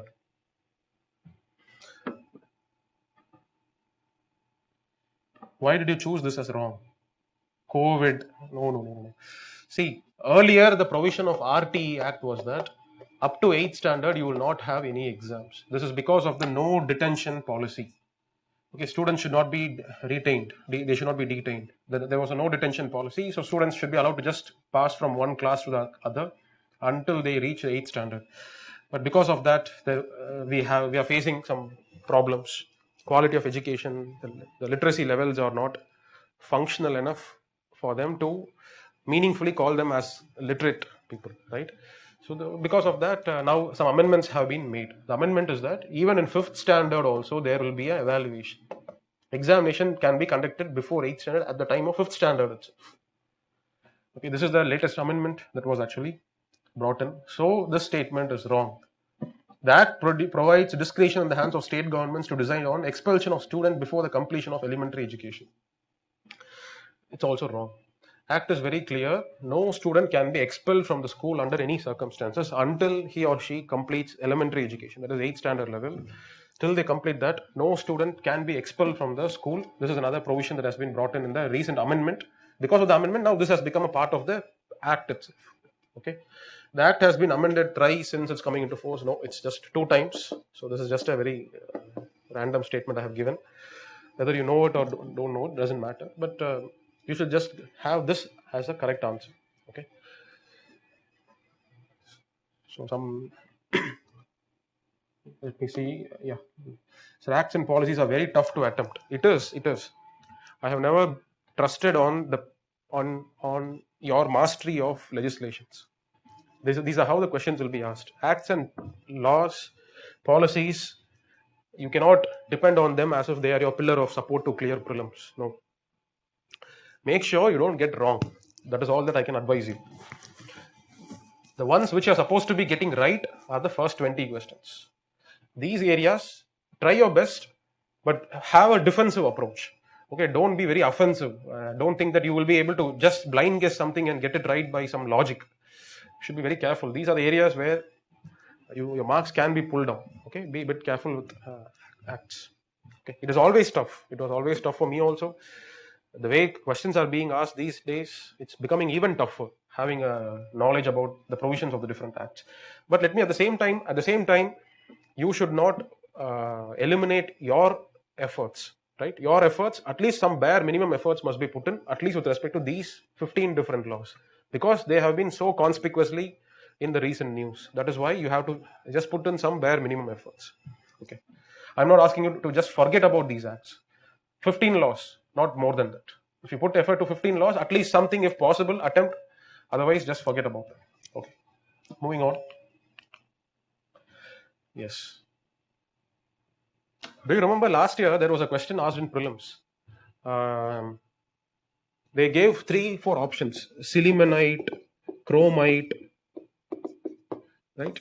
These are all the ores of these minerals. Which among these ores, some 3-4 ores were given, which among these ores are under the category of major minerals? This was the question. You remember? This was a question that was asked. Yes. And do you know where this question was actually taken from? Where was this question taken from? This was actually taken from this act only, MMDR Act. And let me tell you how easy it is for UPSC. Let me also tell you why is it so difficult to get the questions from these legislations correct. I'll tell you the reason for that. The reason is, most probably you will be preparing from what? From different compilations. Where are those compilations prepared from? They are prepared from PRS PIB brief, correct? Basically, this is the root source of every other compilation available in the market. It is from this all compilations are prepared. But this brief only talks about the key features. And it is not necessary, and UPSC has understood. Every student now knows about these key features. UPSC wants to go beyond that. It is so easy for UPSC. It just has to take this root source. It takes PRS PIB. Okay, these are the areas. Let me ask everything out of these areas. Simple. That's the formula that UPSC has been following. Otherwise, why would such a question like silimanite, chromite, these are all some of the, which among them are major minerals? Why is it asked? It is actually asked from MMDR. That was not in the news or anything. There is a particular schedule in the Act. I think schedule 6 or 7. Go through the different schedules. In one of the schedule, you will have precious metals. What are they? Gold, silver, diamond, emerald, ruby. High value metals, lithium, you have such kind of metals. Medium value minerals. Okay, I think in high value mineral or medium value mineral, you will have this entire class of minerals which will be there. Okay, But does it mean that you can go and read the schedules of each and every act? Is it possible? It is not going to be possible. So that is why I don't really trust in your knowledge of laws. Policies can actually come to your great help in the examination, but if this is the question, could be potentially asked, right? So this is also something which I had just taken from MMDR Act only. I think more than that. I'm sure all of you know about the different amendments to MMDR Act. Recently, we had an act in the Parliament passed, Mineral Laws Amendment Act. That was the latest amendment law that was passed in the Parliament. What is the purpose of the amendment law? Okay, before that, let me get this answer for this question, because so many of you have actually answered. How you would have approached this question? I would have probably left it unattempted. See, to talk about my strategy, my way of attempting this examination was attempt minimum questions, but my strike ratio will be quite high. I will never, in my 3 attempts, I have never experienced going beyond 80 questions, not even in a single attempt. Okay, so some of you might question the correctness of such an approach, but that was my way of doing things. I really don't know how to answer these kind of questions right. I can only think about beryllium. Oh yes, I have read somewhere in my school days that it is actually used as a nuclear fuel. It has something to do with the treatment of probably some. I'm sure many of us would have read about it, right? Beryllium, some medical applications. I think probably. So I would have only known about beryllium and I would have seen the question, but unfortunately it is there everywhere. Okay, A is also there. So I don't know. I would have just left this question most probably. Huh? Okay. இதுல இருந்து கொடுக்கணுமா? அங்க இருக்குப்பா phone. Yeah. Okay. Fine. If you know, yeah. So probably I could have just figured out beryllium alone, but zirconium and all, I really have no idea. I would have probably left it. This is a question which I would have left. Why would I attempt it? Okay. So the correct answer is all the above. D is the correct answer. Okay. So I think some of you have got it right, but I'm very sure you have just made a blind attempt and you have got it right. But don't hope that the approach will work for you all the time. Okay. So, anyway, moving on. Let me first give you an idea about this Mineral Laws Amendment. Mineral Laws Amendment was for the purpose of making amendments to 2 different acts. One is Mines and Minerals Development Act, MMDR Act. That was amended. Coal Mines Special Provisions Act. Both these 2 acts were amended by one single legislation called as Mineral Laws Amendment Act. And I'm sure you know about, discussed in science and tech class. Oh, all right, okay. That is the case, fine. I'm not saying you cannot get the answer right. I'm saying if you got it with some prior knowledge, you can score marks similarly. All right. So it was for these addressing all these issues. Now we had the acts amended. One is our coal production is at all-time low because entire production, if not for captive purposes, is only in the hands of monopolies, in the hands of Coal India. So we wanted to liberalize the sector. For captive mining, we had liberalized it in 2014 itself. Okay, captive mining is, I have a power plant, I have an iron and steel factory, and I need good quality coal for meeting my energy requirements. So the whatever coal I'll be mining, I'll only be using it for my own industry purposes. That's captive mining. That sector has been liberalized in 2014 itself. So the latest intention is to come up with commercial mining. Okay, it is for exports, it is for commercial sale. For all those purposes also, the mines have coal mining in India, coal and lignite mining has been liberalized. Right? It is for liberalizing we have this act. But to liberalize that, you have to change provisions of MMDR Act. So some changes have been brought in, because of which in Schedule 2 and Schedule 3 mines, okay, there are 2 schedules in the act. You see there are some mines listed there. In those mines, commercial mining will also be allowed. Even any private company can also come and they can start mining it, pay the royalty, export it to foreign markets, to other players. Anything can happen. So the coal sector has been liberalized because of this act, and by making it more easy, end use eligibility from now onwards, You can even be running a business which is only manufacturing toffees. Still, you can go and get license lease and you can start mining coal.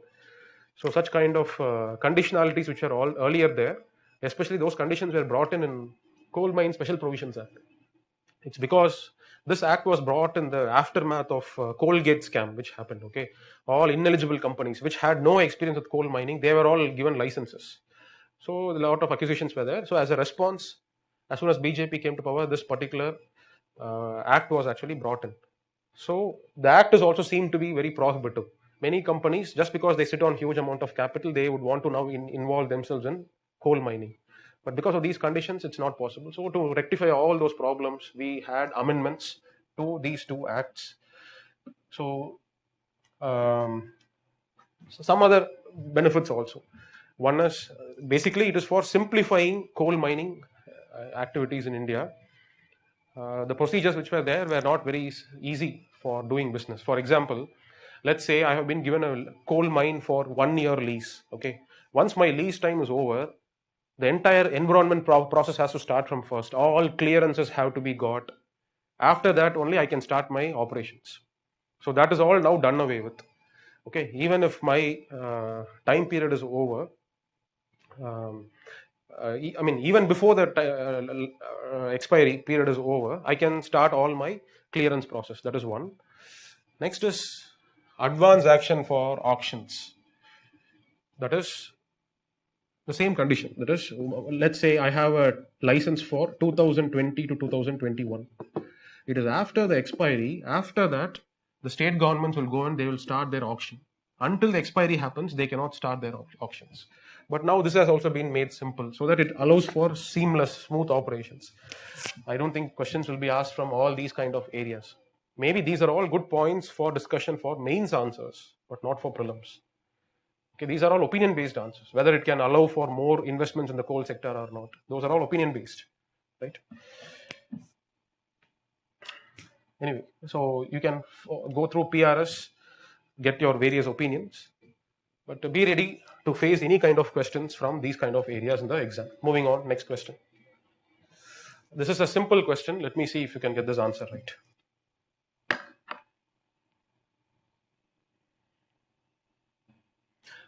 So according to me, the focus is for static questions, be offensive in your approach. For current affairs, law-based question, policy-based questions, be defensive in your approach. Don't be enthusiastic about attempting not this one. This is actually linked. You can actually use logic and you can get it right. For this kind of a question and all, don't be very eager to attempt each and every of these kind of questions. Most probably you'll go wrong. Okay, this is something that you must be attempting. If you know the broad provisions of the act, you can get this answer right.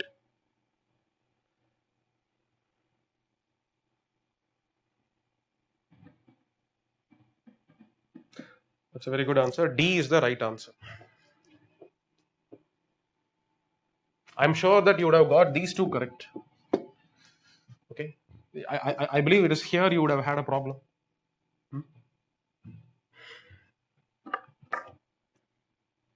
Trafficking and bonded labor. The act is very specific. Okay, trafficking and bonded labor in transgender persons should be done away with. It is a crime. It is declared as an offence, and there are also punishments which are given for these offences also, up to an imprisonment of 3 years, something like that. Okay, trafficking, exactly. That's the idea. Trafficking, bonded labor. So all the three options are right. So these are basically the transgender persons, the most exploited in the community, treated even worse than scheduled caste. The way they are treated, transgender persons face even worse treatments. So that is why it has been found to protect them.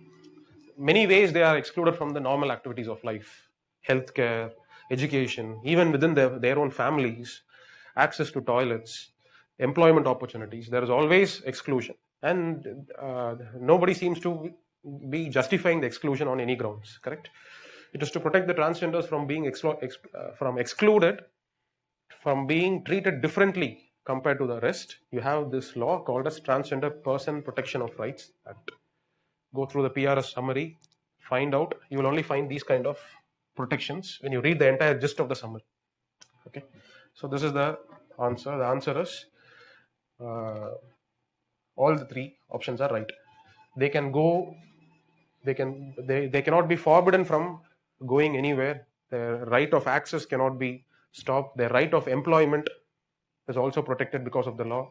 They cannot be discriminated in treatments, in hospital treatments. So a lot of protective provisions have been given.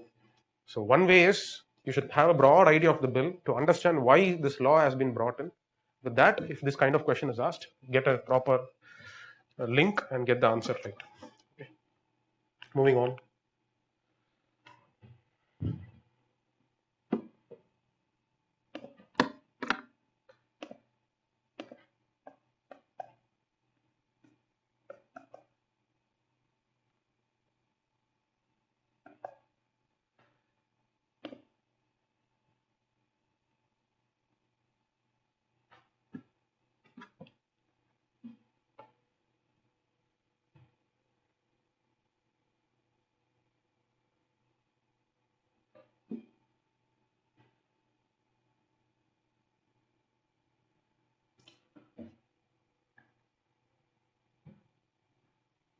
See, this is a simple question only. At least this is a simple statement. What is the answer for this? This is something that you should be aware of just by a very summary reading of PRS. You should be having the answer for this. Yes or no? Second statement, is it right or is it wrong?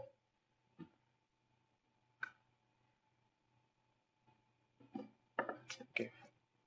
First of all, let's start from the basics. What is assisted reproductive technology? What are we talking about here? We are talking about IVF, in vitro fertilization. We have a lot of IVF treatment centers cropping up everywhere in India, right? It's becoming a big business, highly unregulated. And why was this bill even brought in? Because last year, 2019, there was a strange news. A 74-year-old woman, she gave birth to twin babies. Okay, she gave birth to twin babies. Suddenly, the entire nation's conscience was shaken. They felt that it's completely unethical. 74-year-old woman, it's going against the nature. And how can the lady might even die in another 5-6 years? The children will be orphaned. So how can we allow such kind of IVF practices happening in India? It is to address these issues. This bill was actually introduced. Okay, I think it's still in the bill stage only. It has been referred to the standing committees for its suggestions. Suggestions awaited. Okay. So it is for regulating these practices that happens. That is one. Next is the same sperm and egg will be given. Eggs from the same women and sperms from the same man will be given to 3-4 people. Okay, that's all going to lead to future great problems. Okay. You can type to my other chat ID. My laptop has gone out of battery. I'm also logged in another chat ID also. So you can type to the other chat ID. Just search for my name. Yes. It is to tackle these kind of issues. We have this bill which has introduced. And not just that. Do you know that even before conception, you can do some selective sex selection? Do you know that it is possible? Selective sex selection is possible even before conception phase. After conceiving, you go to a scan center, you find that you have a daughter in your, a female fetus is inside, you abort it. That is one way of how you can do female feticide. The other way of ensuring it is by, even while in vitro fertilization takes place, the science is that you put in sperms with a lot of the other chromosome, Y chromosomes, which the sample must have a lot of sperms with Y chromosomes dominant. Okay, all that is possible in science. Some clinics have also started doing that. They have started screening for embryos in such a way that only boy will be born at the end of the delivery will be always a boy. So these kind of issues, then intentionally they go for twinning of the fertilized embryo. Okay, I don't know what is the science behind that, but so that twins are born. All these are ways of unethical ways of how you trample with the nature, right? It is to prevent all these activities from happening. This bill was introduced. So now tell me, is it correct or wrong? The bill stipulates age limit. That is the objective. Okay, yes, it fixes age limit. When you read the bill, you'll understand what is the age limit. But I think for men to donate their sperm, it is 55 years of age, and for women, it is some 45 years or something. Okay, I don't remember the age limit, but there is an age limit beyond which you cannot you cannot be a donor, or you cannot be a donor. Maybe you can be the acceptor parents, but you cannot be a donor beyond a certain age limit. That is number one. Okay, so second statement is right. The bill forbids any research on the stored gametes within and outside India. Within India is permitted, outside India is prohibited. Okay, so first statement is actually wrong. So these are all the features of the bill. Nothing can stop the UPSC from asking these points also as a part of your question. Okay, if this is asked, I'm very sure you must be getting this answer right. If you get it right, you're only left with one option. So maybe use your common sense or use your logic, use your prior exposure to any of the test questions. You would have attempted a lot of tests regarding ART. You would have come across these kind of questions. Try to think, recollect any of your prior experience can help in getting these kind of answers correct or not. Okay. Is it safe to leave this? Yes, I will definitely leave it. Okay. So you may wonder, why if you keep on leaving all these, then will you clear prelims? Yes, you will clear prelims. If you are really strong with history, polity, so that 90% of the questions in history and polity, you are getting it right. If you can come to that stage, you should not be worried about leaving. And science and tech, you are very good when applying your knowledge on science and tech. All these kind of areas, if you are strong, why should you be bothered about all these areas? Because I don't really believe these are areas that you can actually master. There are always one or two areas which you would have left out. Because if there are 100 sections, it's a legal document, right? It is a legal document. Each and every word is a potential question for UPSC. How much can you actually go and master, keep on mastering about these laws? Okay. If you get it right, it's fine. If not, also it is fine. But you should be good with other areas. Okay. Please raise your hand after some time. Okay. Once it's all over, then we can discuss. You can raise your hands and we can have discussions. Do you attempt economics vigorously? Oh yes. With a good sense of logic, reasoning, elimination, you can handle economics. Economics is a beautiful subject. With good reasoning and logic, you can get them right. Okay, this is the most tricky area for me. I don't know how to manage this. In fact, you can manage. You can manage by having broader ideas of what is the objective, and if you can spend some time, you have to be very precise in preparation time itself. When you prepare for assisted reproductive technology, you should not read some random stuff that is given in some compilations, but you should actually think first about how is UPSC asking, what is lot of science based. See, this may be a polity based law, but science based questions can be asked. To read the text of the law, you will come across terms called as oocyte, gamete. Can someone tell me the difference between the two? Potential science question. Okay, there is just no limit, but it depends upon your curiosity, depends upon whether you have done some prior browsing or not. So many factors come into play when it comes to legislations, whether you will be getting it right or wrong. Okay. Male and female, no. Both represent the egg that is taken from a female body. Okay, but both are two different stages.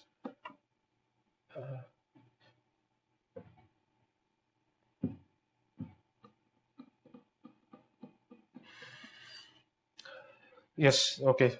For those who are giving the correct answers, probably your doctors, or you may have some idea about this already. Anyway, we're moving on to the next question. Okay, let me see if you can get this answer right.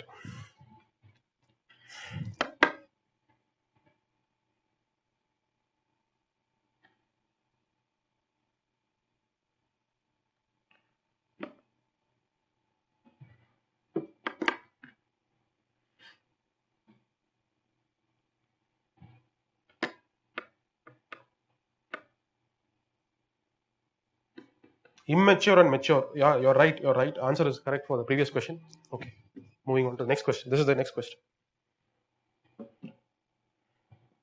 You should also think about how can UPSC frame a question on farm laws. What is there to be framed as a question? Whether sub-collector is an authority, to adjudicate disputes in contracts. How can that be a question? It's an administrative matter. I'm not saying it can also be a question, but how can UPSC think on framing questions from farm laws? We have 3 laws.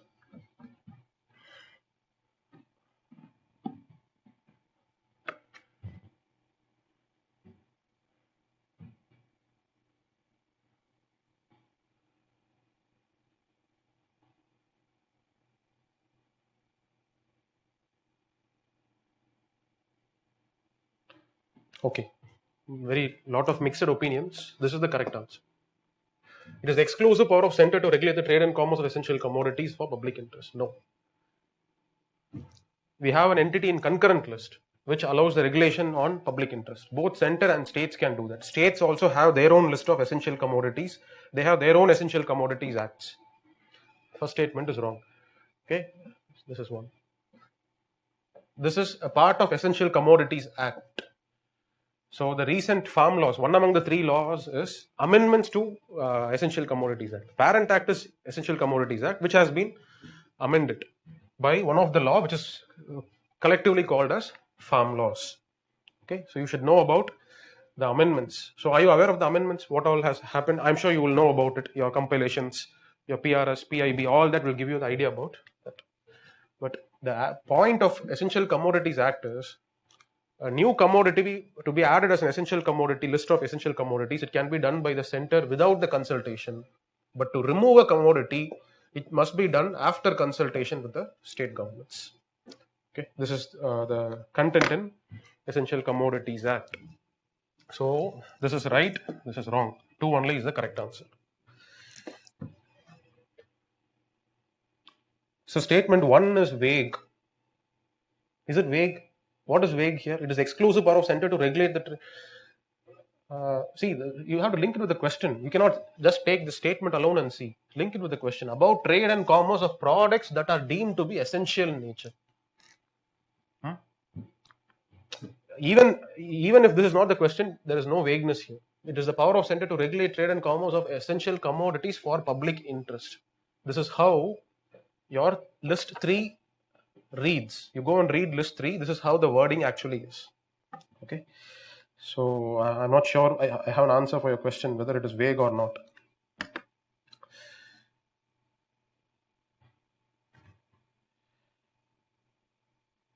Anyway, next question.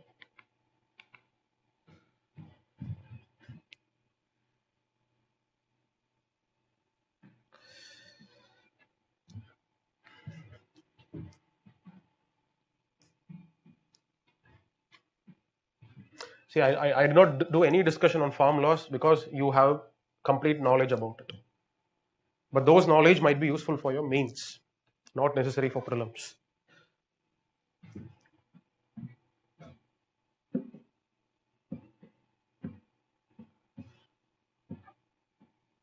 First of all, is it in news? Or is this in news? Is it current affairs or not? –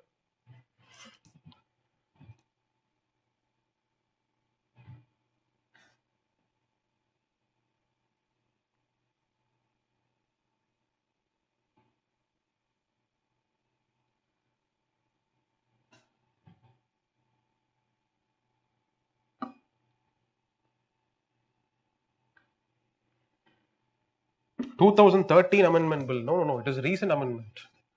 These are recent amendments. Okay, something related to DISCOM was in news. Okay, what was the something?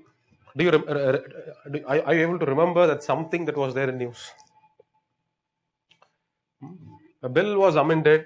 There was just too much of hue and cry that it affects federalism, restructuring of DISCOMs. It is not for restructuring of DISCOMs, no. It is for bringing in private players in distribution. Okay, we have private sector participation when it comes to generation, but very, very limited participation in distribution because of some problems in Electricity Act. That's correct. National authority to enforce contracts. DISCOMs to be privatized. Okay, no, it's not to be privatized. It is to be liberalized. Distribution will be done by private players also through a franchisee model. That was the objective behind Electricity Amendment Bill. Anyway, so the objective is this. As of now, the electricity sector has a lot of issues, as you are aware of. One of the issue is private players are reluctant to come and start. They are reluctant to enter into this sector because of the problem of tariff revision. They have to invest too much amount of money in creating the basic infrastructure. And why do they invest with the promise of 6% annual return, 7% annual return? Because that is the calculation that goes behind tariff fixation, right? They are assured of such profits, so they come and invest. So after 1 year, 2 years, suddenly the government is about to lose the next election. So it will say, no, I'm not going to raise the tariffs. Wait for 1 more year. Okay, it becomes a politicized decision, and it is to make it a non-political decision. Electricity regulatory commissions have been set up. Electricity regulatory commissions have been set up to make tariff revision a non-politicized process.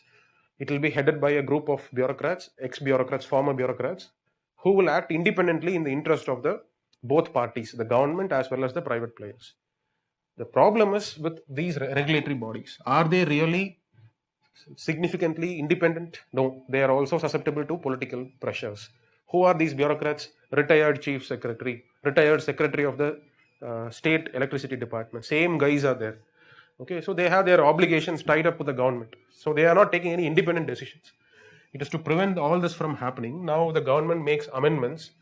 It establishes, where is it? Yeah, central appointments. From now onwards, for all the electricity regulatory commissions, appointments, transfers, everything is to be done by central government. Okay, appointing the members is done by a search cum selection committee of the central government. So the powers that the state governments had until now is now going to go into the hands of the center, right? So many such things are there in the bill. Okay, and it is going to give NLDC with a lot of powers and functions.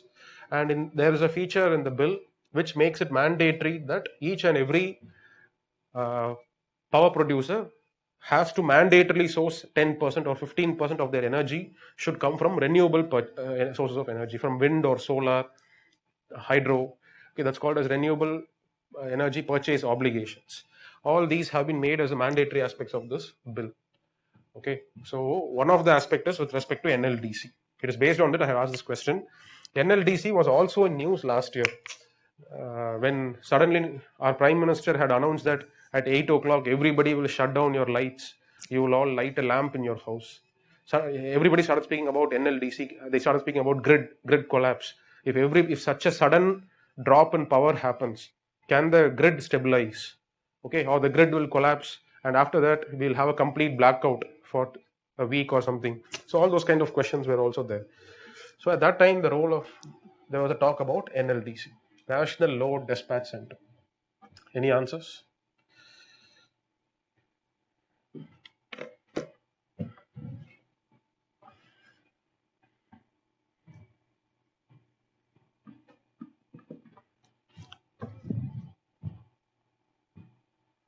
One only is the correct answer. This is wrong. In fact, the act is very clear. Electricity Act, you read it, it says NLDC is prohibited from the business of trading in electricity across the states. The work of NLDC is to distribute load properly. See, it's a national level center. You will have regional grids. Regional load dispatch centers are there. Okay, so whether the grids are all working proper, I'm not an electrical engineer, so I don't know much about it. But all I know is it makes sure that the grid continues to function properly. The same frequency levels are all maintained without any disruptions. It is to exercise and give directions to these regional load dispatch centers. Okay, so the direction. So in the old bill, directions were not binding, but in the new bill, in the amendment bill which has been introduced, the directions given by NLDC to the regional load dispatch centers are now binding. They have to just follow whatever NLDC says. They cannot prioritize on their own about which state requires more power. Nothing. Whatever NLDC says, they have to do that. Okay, so NLDC was in news. Based on that, this question has been chosen. The idea is that NLDC is not for trading electricity. We have a different organization for that. Okay, NLDC is to maintain grid stability in the country. Okay, so that is the idea. And yes, it is set up under the Electricity Act. Moving on. Last two questions. It provides data also. Yeah, it might provide data about how much. Of course, every organization works based on data.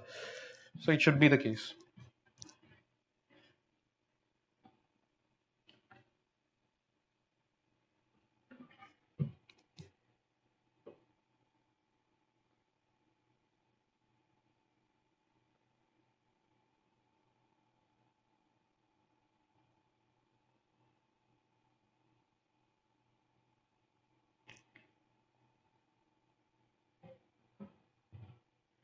So before this discussion, what is this? Why is this act? The act was already in place. An amendment was introduced. Bill was introduced. The amendment was successfully passed. Lok Sabha, Rajya Sabha got the assent of the president. Now it's become a part of the parent legislation itself. Okay. Any idea why this amendment was introduced to Juvenile Justice Act? Yes, exactly. COVID-19, lot of children have become orphaned.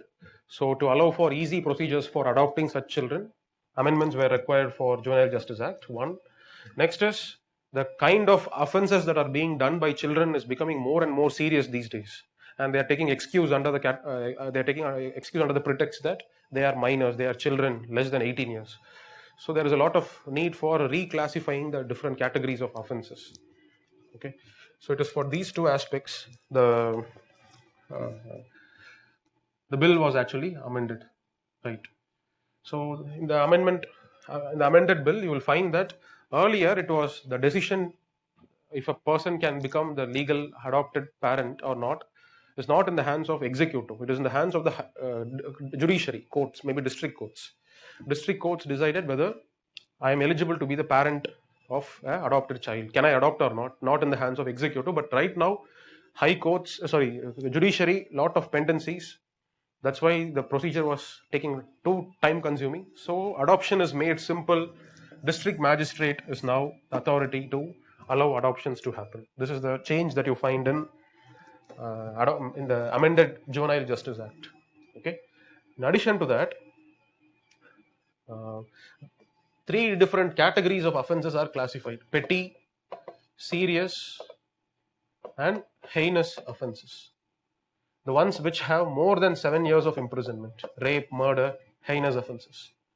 3 to 7 years, serious offences. Less than 3 years, petty offences. Three different classifications. Okay. So earlier, in the non-amended act, petty offences will be uh, handled by some lower magistrate, judicial magistrate of the first class. Okay. But right now, all offences will be tried in children's court. Children's court is equivalent to a sessions court, where a sessions judge, some senior judge, he is the one who will be presiding over a children's court. Children's court earlier used to try only heinous offences, but in the amended bill, all categories of offences will be tried by this children's court. That is, a senior level judge, equivalent to sessions court kind of a judge, will be dealing with the offences committed by the children. Okay. So these are some of the points which you can actually get aware of by referring your sources. Now coming to the question, I have already given the answer for the first statement. The Act exempts petty offences under the Act from being tried in designated children's court. This is wrong. The Act criminalizes corporal punishments. Do you know what is corporal punishment?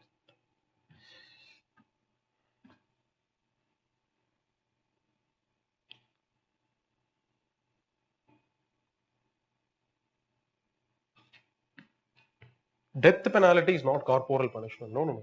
Corporal punishment. It is a punishment given for disciplining someone in the forces. You give corporal punishment. Why? You are made to do exercise, inflict some pain upon yourself by asking you to run around the ground, to discipline you. In schools, how do teachers discipline you? By physically abusing the child, asking him to kneel down, asking him to do running around the playground. Those are all corporal punishments. All that is criminalized in this particular act. Okay. So anyway, These are the questions that can be asked, that I have asked from junior justice. I don't think UPSC will ask any of these two options. It can come up with a strange third and fourth option. Anyway, moving on. Last question. Very sure you would have heard about this. Lot of times it was in news. Give me the correct answer. Let me find out.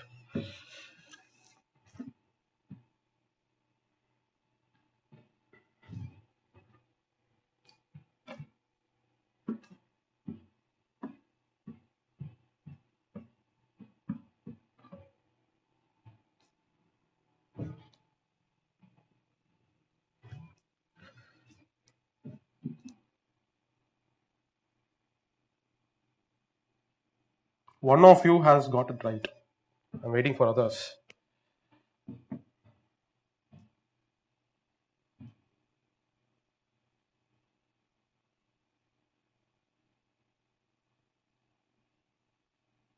Two of you have got it right.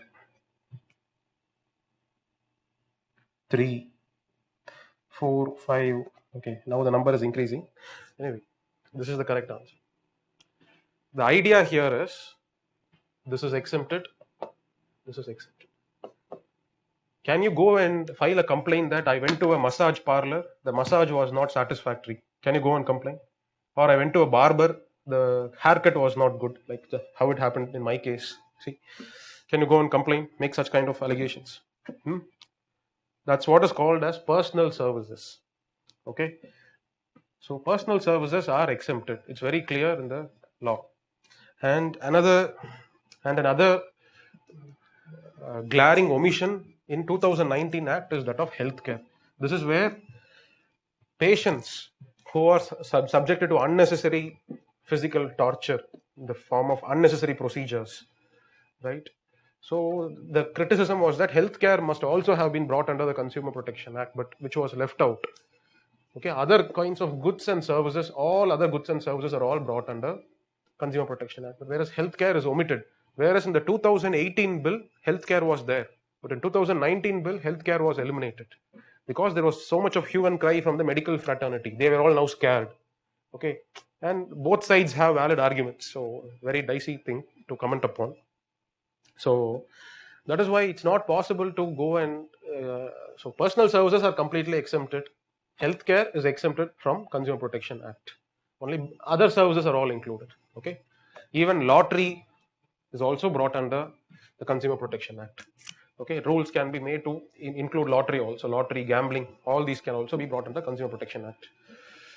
So you should know about why this act was brought in, what objectives does it try to fulfill, misleading advertisements, unfair trade practices, and contract violations between the buyer and the seller, right? All those kind of issues, because we see an explosion of online transactions, so less lowering of accountability. Because the producer and the sellers are not linked to each other except through that one app, correct? So there becomes a strong need to protect the interests of the consumers, for which the Consumer Protection Act has been brought in.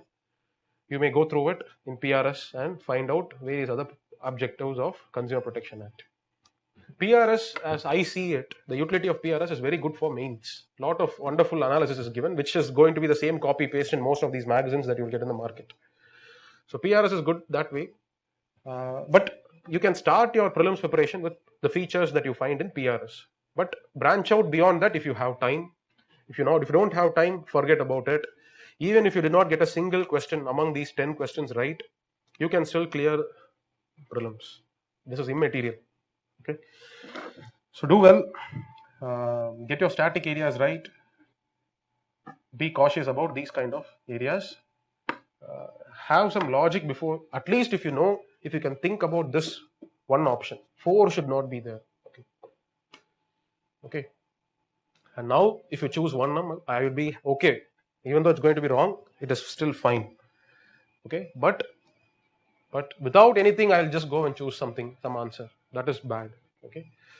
So be cautious when you attempt current affairs based questions. Questions linked to concepts from economy, geography, history, or not history. History, there's no current affairs. Polity, science and tech. You should be getting those areas right. You can be more daring in those areas. but be more guarded in these areas. Okay. All right. So I'm sure you will be doing well in your prelims. So we'll catch up once your prelims is once again it's done. We will have discussions after that. All right. Thank you. All the best.